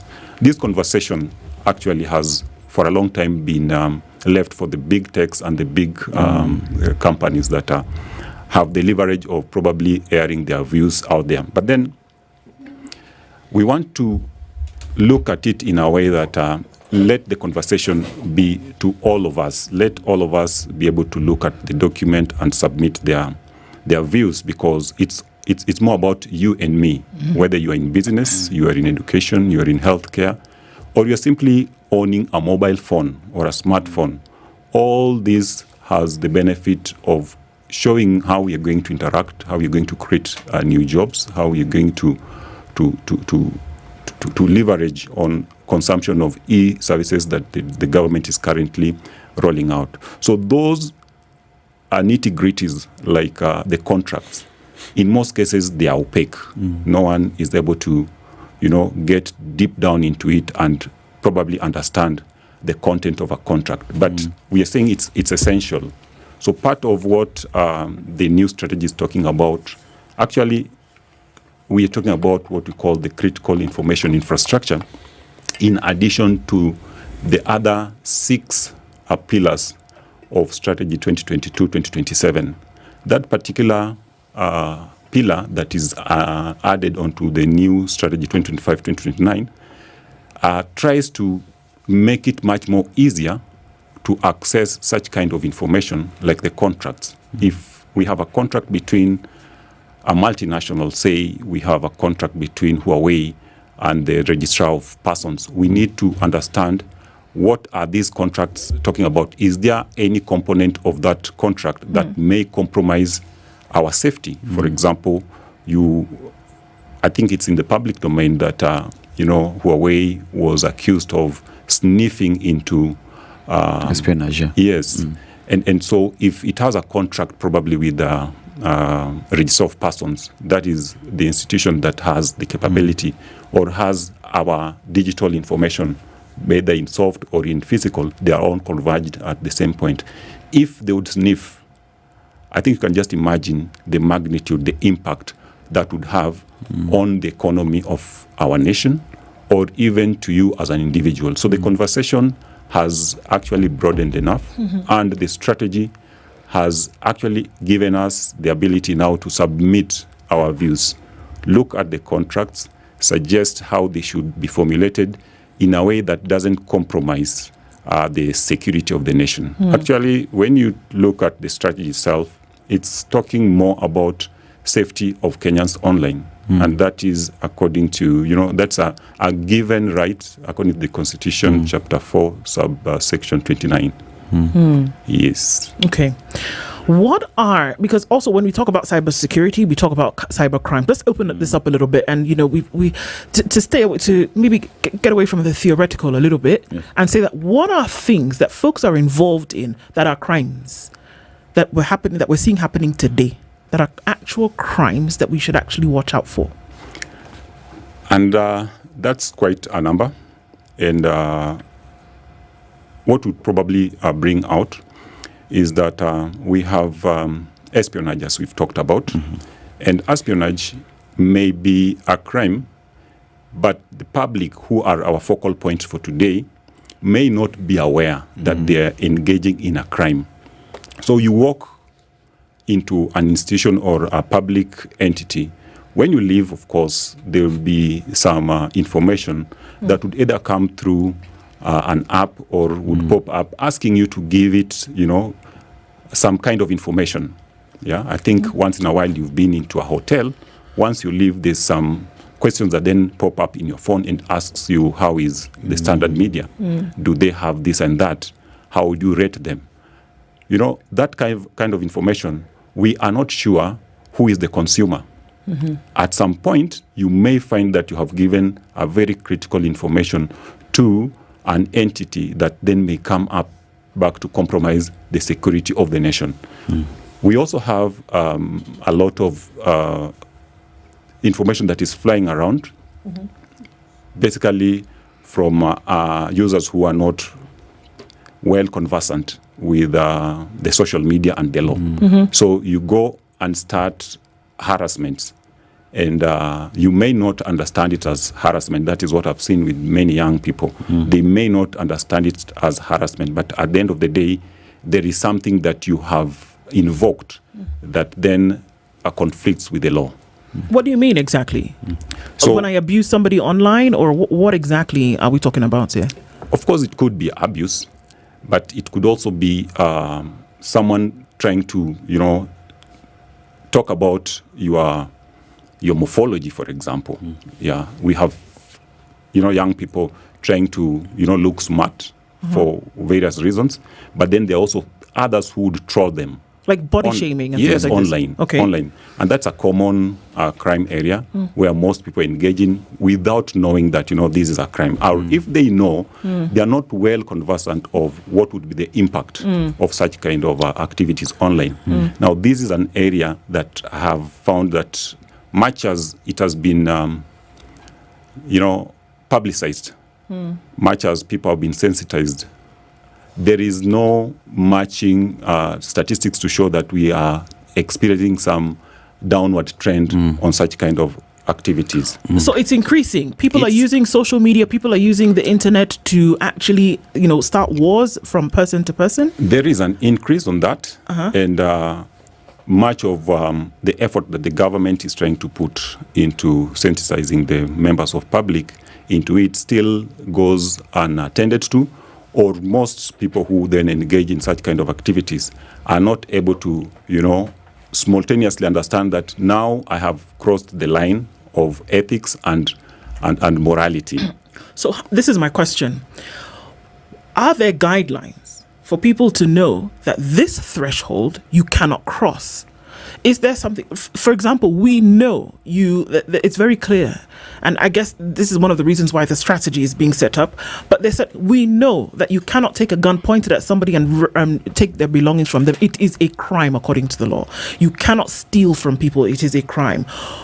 Do we know, for example, that it is a crime for me to get on the internet today and start to attack or troll somebody else? And what severity does it then bring about? Will I be fined? Can I be arrested? What would happen? What are the guidelines in terms of what I can or cannot do with this new media that is at everybody's fingertips? Right. Of course, I would say that with the much publicization of the law, we currently now have the Computer and Cybercrime Misuse Act of 2018, and it stipulates very well what is within your domain and what then would stipulate a violation. However, what I'm saying is that there is still some room for, enhancing that kind of a clarion call.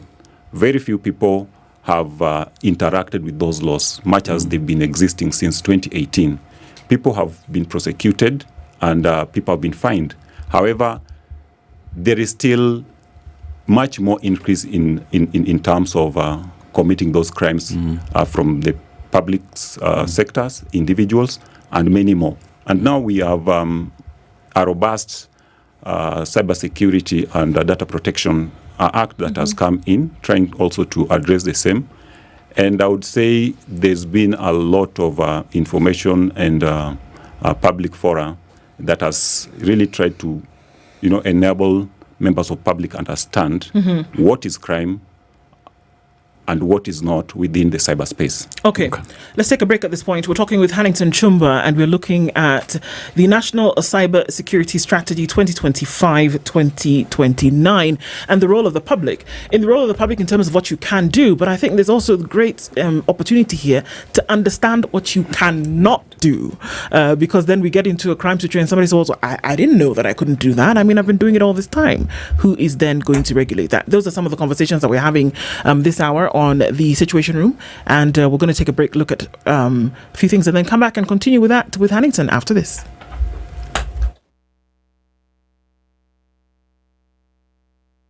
This is the Situation Room, the only way to start. Save money on your rising electricity bill with StarTime Solar Home Solution. We offer a complete home and commercial energy saving system that includes solar panels with 15-year warranty, lithium battery with 10 years warranty, and an inverter with 5 years warranty. StarTime Solar Home Solution is efficient, reliable, and safe to power essential appliances, complete home lighting, refrigerators, air conditioners, washing machines, microwaves, iron box, instant shower, and entertainment devices, television, computers, Wi-Fi, and so much more. Say yes to reduced electricity bills and call us today on 0719 077 777 and get started on your green energy journey today. StarTime Solar. Power your life. The weather with SpiceFM.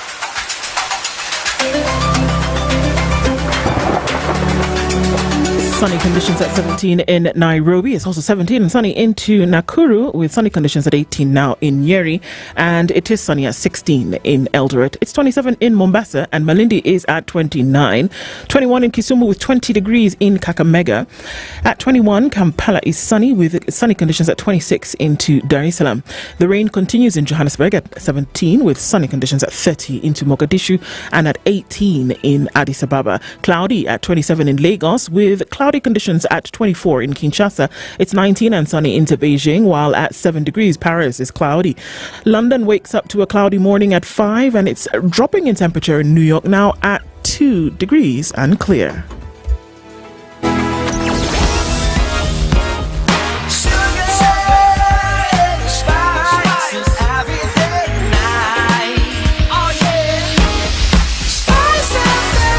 Spice up your life.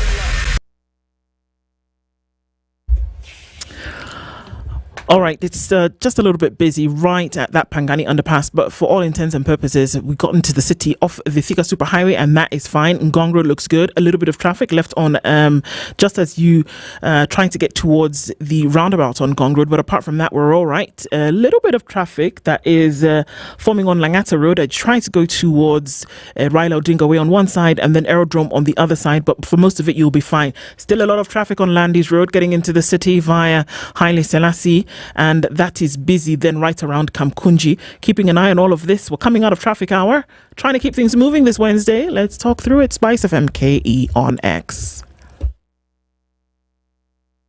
Mature, intelligent talk every morning. Spice up yourself.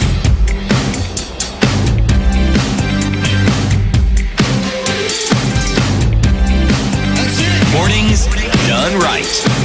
94.4 Spice FM, Nairobi. At 26 minutes to 10 o'clock, we are talking this morning with Hannington Chumba, who is the director of the Kenya Forensics Examiners, and we're looking at essentially what then forms the need to have a strategy towards cyber security and the role of the public. Understanding what boundaries cybersecurity draws then points us in the direction where we're saying, well, it's necessary to have a strategy. If people don't even understand what laws they're breaking, if people don't understand, what you cannot do within this space, then there's the need for a strategy. How on earth do people participate in something they don't understand? In some cases, don't even know. And in some cases, maybe they've witnessed the functions of it, but they've never known that is what they're witnessing. So, as you say correctly, hence the strategy. Absolutely. Yes. All right. So, who put together the strategy, and what are some of the things that we're looking into, and what would it guide? Right. So the strategy, let me go back a little bit and say that this is the second strategy. The first strategy was 2022-2027, the one that we are currently utilizing. And this is put together by the Ministry of Interior in collaboration. You just repeat that again. The first one was 2022. No, 2022. Mm-hmm. 2027. That's the first one. That is the first strategy. Okay. The second is 2025, the one that is now a draft, to 2029. It's a 5-year roadmap plan through which we expect to be formulated and guided or ruled upon. Okay. So yes, I was trying to explain that this is actually done by the Ministry of Interior in collaboration with other stakeholders like the ICT Authority, and we also have a coordination committee called NC4, that is the National Cybercrime Coordination Committee, that now has the responsibility to respond to all the cyber crime issues in Kenya. So when they came up with a strategy, 2025-2029, it obviously spoke to the inefficiency or some discrepancies or the gaps that was then realized in the 2022-2025 strategy. However, they were not like inefficiency or gaps per se, but then whatever has been now added in 2025-2029 is in addition to what the 2022-2027 strategy has achieved. Part of what it has achieved, of course, is the formulation of the NC4, which now gives a roadmap on how to respond to cybercrime issues. It also established the Cybercrime and Data Privacy Act. It also came up with the Kenya Critical Information Infrastructure. So what is now added on 2025-2029 is an enhanced incident detection and prevention response. We also have the collaboration of our digital space with strategic partners, and just putting it into perspective, what we had earlier talked about, this is now where the treaties and the collaboration pact, the details then come in. I think probably when you talk about enhancement, it must be speaking to, there were no clarity in terms of how we were now partnering with the international collaborations. And we now have to enhance it and probably make it much more visible. So when you talk about collaboration with international partners, case in point, you look at the big tech companies in the country and the data that they take, and which ends up informing advertisement decisions in the country moving forward. And that has been a big case outside the country. But even as we talk about that, where is the Office of Data Protection Agency in all this conversation? Because here, as much as we talk about cybersecurity, there's also data that belongs to the citizens. The custodian is the data office. Is it part and parcel of this strategy? Right. So when we talk about the stakeholders, we are talking about key government ministries and departments that have their fingers into issues of cyberspace. So among them, we're talking about the Office of Data Protection Commissioner. We're also talking about the ICT Authority. We are talking about the CA. We are talking about the police. We are talking about many other institutions that also are private but also are critical. So when you talk about critical infrastructure, we are talking about probably Safaricom, for example. These institutions that may not really be part of government, but then they are parastatals, in they are probably handling a lot of information that when an incident probably would happen, it would impact greatly the economy of Kenya.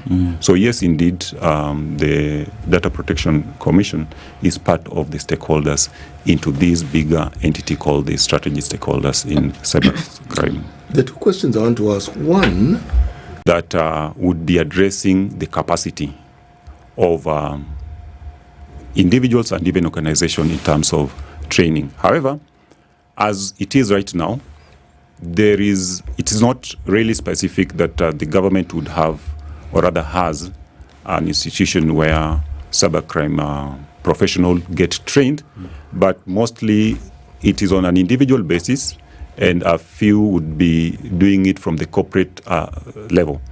And as a training, you'd find that we have a lot of institutions, both physical and online, that provide the training depending on the need. I asked the question because there are very many key areas of forensics. It isn't just one. Sure.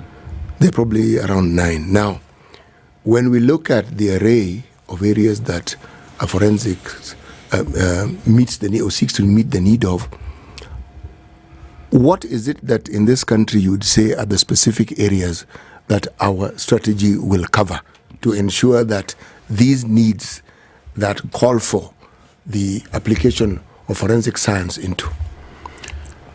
So I think need would go, or rather would be informed by the consumers. Part of why we are calling members of public then to submit their views is that once they've gone through the draft, they need to identify how they will interact with it and the places where they feel there are gaps. Because as an individual, I would say there's a lot of need on how we regulate information technology, the AI part of it, and the adoption of the new Internet of Things. That is a big thing that is coming very soon. And if we don't mitigate it, or rather be able to have a foresight on how we are going to handle it, then it's going to be a disaster. And this is not something that is quite new in this country, but we can as well look at the foreign countries and those who are a little bit developed than the US. You find today they are grappling with how do we then regulate an AI, because an AI is basically a machine that mimics human capabilities. It means that you have to train it. But what are the data that we use to train it? Because that is what will inform how it reacts to whatever kind of instruction that you give it. Give us some practical examples in terms of what you're speaking of. So, I mean, we've seen it happen here that we can use technology to say certain things or do certain things. The most recent in the country being whereby, you know, people have been castigated for using social media to depict certain things, putting somebody in a coffin, putting somebody in a position where they weren't before. Exactly. Right? These are some of the things that we'll be speaking about. How do you regulate such a thing?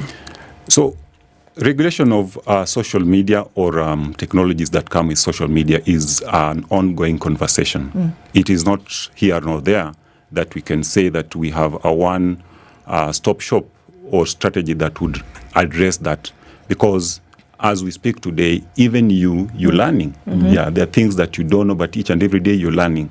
So if, for example, we put a threshold that this is the much that you can learn, and this is the much how this is the much you would probably be able to unlearn what you've learned, it becomes a little bit of a challenge. So regulation of cyber space or technologies is an evolving phenomena.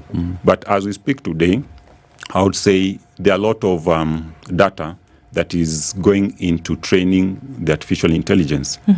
And a lot of information that then comes out of it is what we call the false positive. An example would be that today, as I log in, I come in using my biometric. It could be something to do with my iris. Safaricom tells us today that your voice is your password. Yes. Now, tomorrow, AI would be able to mimic that voice and use it to open a very critical infrastructure.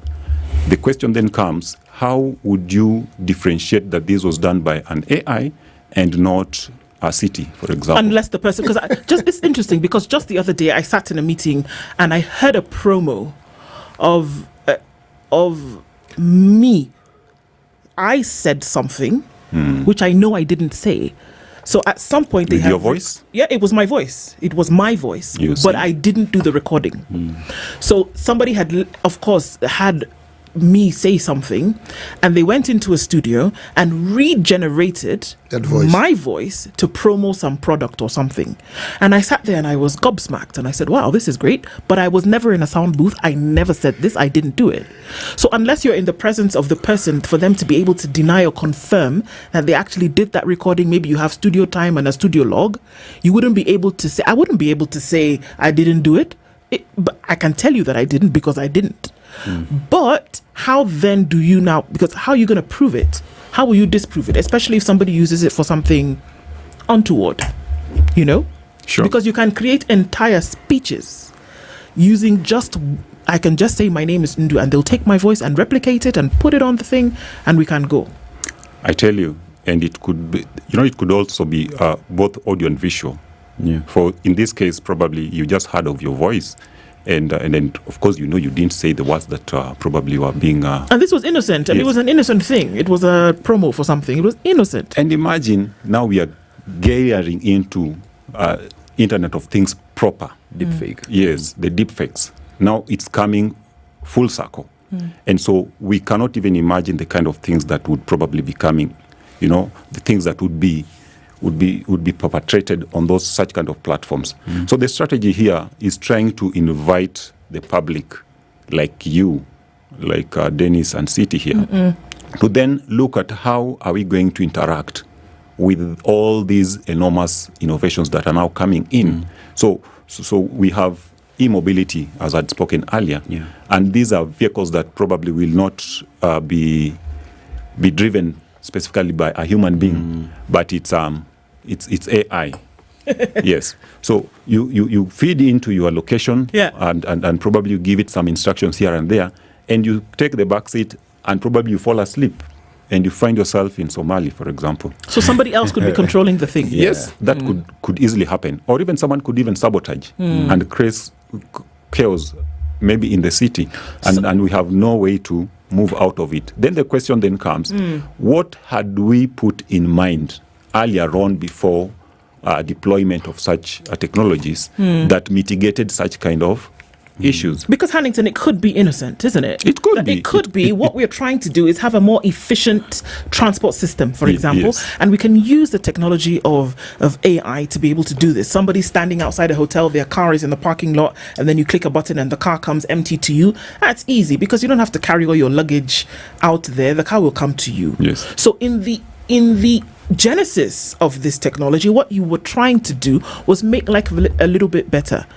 But the world of crime does not offer you that comfortability, because there will be people who will say, this is great, we can move a car on its own, nobody has to drive it. What can't you do? So how do you regulate that? So the regulation, as I said, starts from the data that we use to train it. And who then regulates that this is the correct data? Do we even know when it's collected? Today as I was coming in, I just gave out my ID and I gave out my telephone number or subscriber number. Do we know where that information gets to? Because I've seen him scribbling something on a black book. When it gets filled, who is the consumer? Where is it stored? How safe is it? Who is able to access such kind of information? And what can we do with that kind of information? Today I can go and maybe establish a company using those two information, my ID, my number, and someone has a company in your name with your credentials. Now you know the kind of impact that would then cause. Then he goes and tenders for some very big million multinational loan somewhere, and then you are here left with some debt that you are not even aware you took. And more worrying would be in the healthcare space. So someone would probably just prescribe something that is very harmful to you, and it's just through an AI without the approval of the actual doctor. Yes.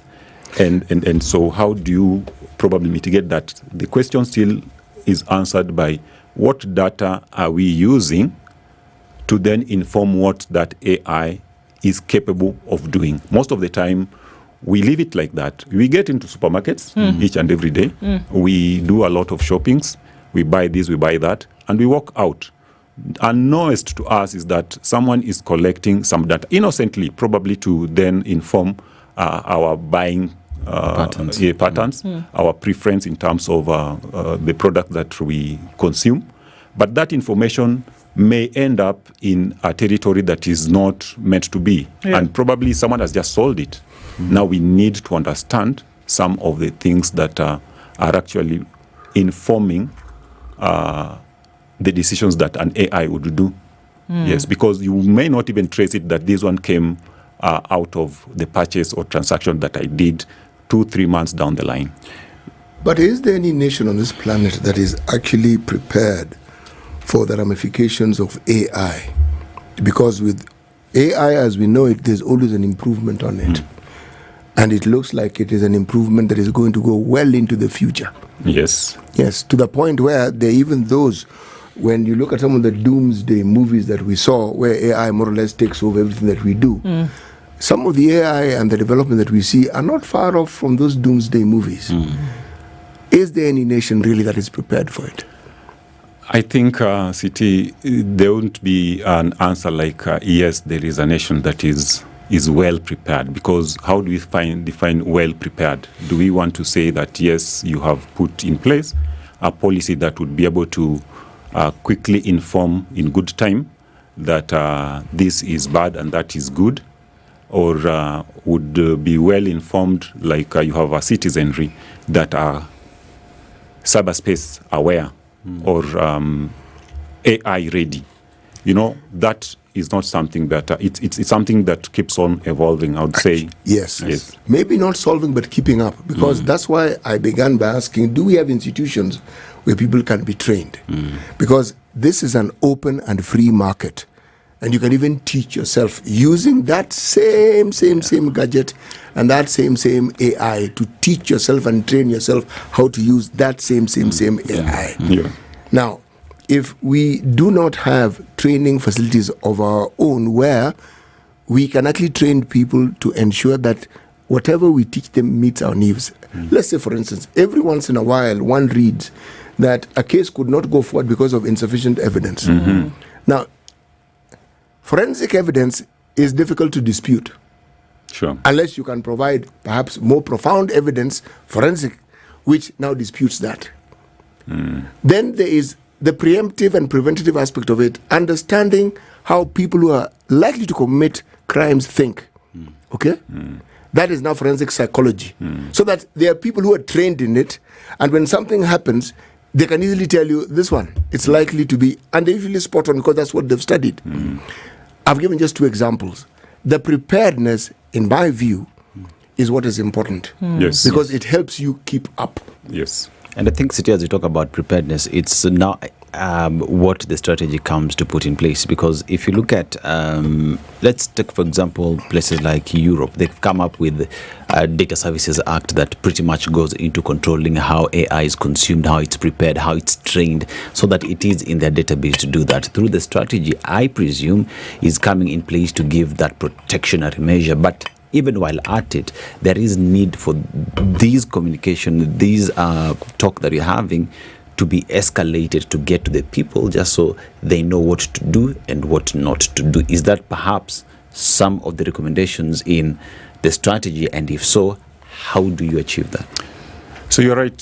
Strategy basically is a plan. And when you don't plan, actually we say you plan to fail. Right. So what is in place as we speak is all that combined, that we want to have an area where we are then, aware of what we are actually protecting. We are in a place where we can comfortably say that most of our stakeholders, that is you and me and the multinationals and the experts, are able to articulate issues that are well within the framework within which we want to be guided by within the 5 years. And so, as I said earlier, part of the strategy today on the 2025-2029 ICT security strategy points to establishment of an academy, National Cybersecurity Academy. Now, part of what we need to then interrogate is what are these courses that will be offered by the National Cybersecurity Academy? Will they be at a cost? How affordable would they be?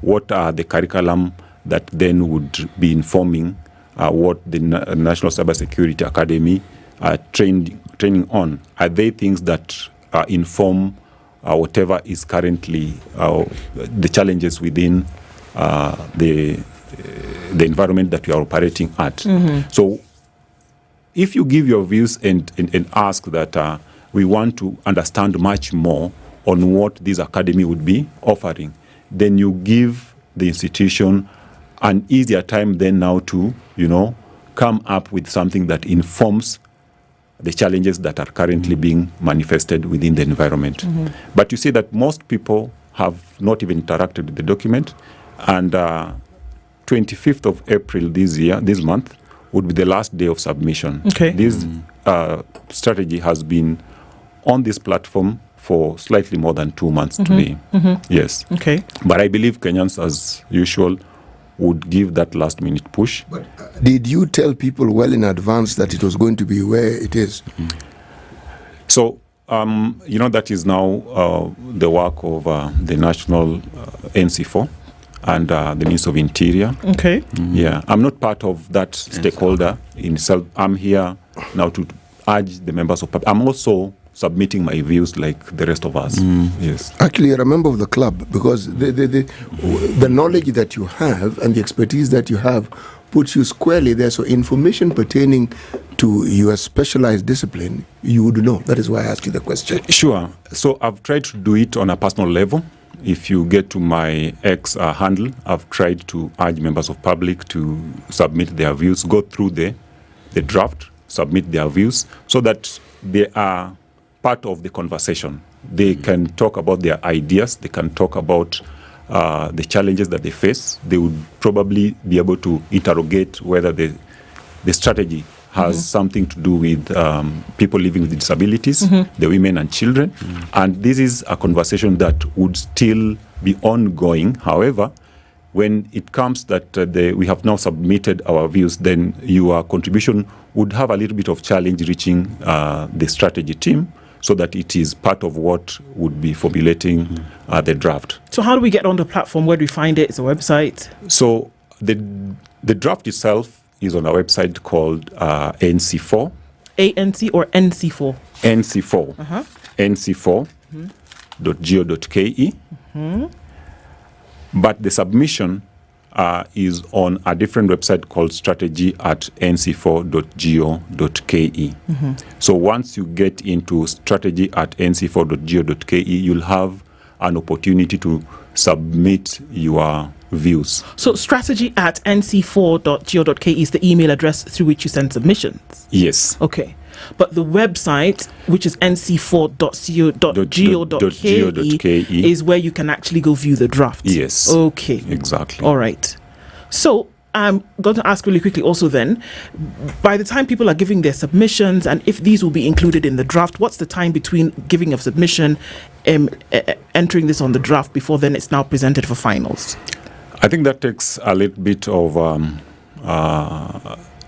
the amount of submission that would be realized at the end of the day, because if we have a lot of it, I think that would take a little bit of time, and vice versa. However, I can probably look into what was the experience in the earlier draft 2022-2027, and I said it was heavily people participated heavily, and it took slightly less than a month. And we saw the draft. Yes. Okay. Well, we want to thank you for being here this morning, because a lot of these things just happen. They happen, and then we find them, and then and you might do something you're not even sure whether it's against the law or within the law. So such stuff like this is extremely important, and we want to thank you for being here this morning. At the very least, to share that with us. It's nc4.go.ke. That's where the draft is, and you can send submissions on what you feel you should be included or what you'd like to get more information about. Strategy@nc4.go.ke. Hannington Chumba is the director of the Kenya Forensic Examiners, has been our guest this hour to close down the show for us this morning. Thank you so much for being here and sharing that information with us. Thank you, everybody else, for being part of Kenya's biggest conversation this Wednesday. Have Have a wonderful rest of the day. Good morning. It's 10 a.m.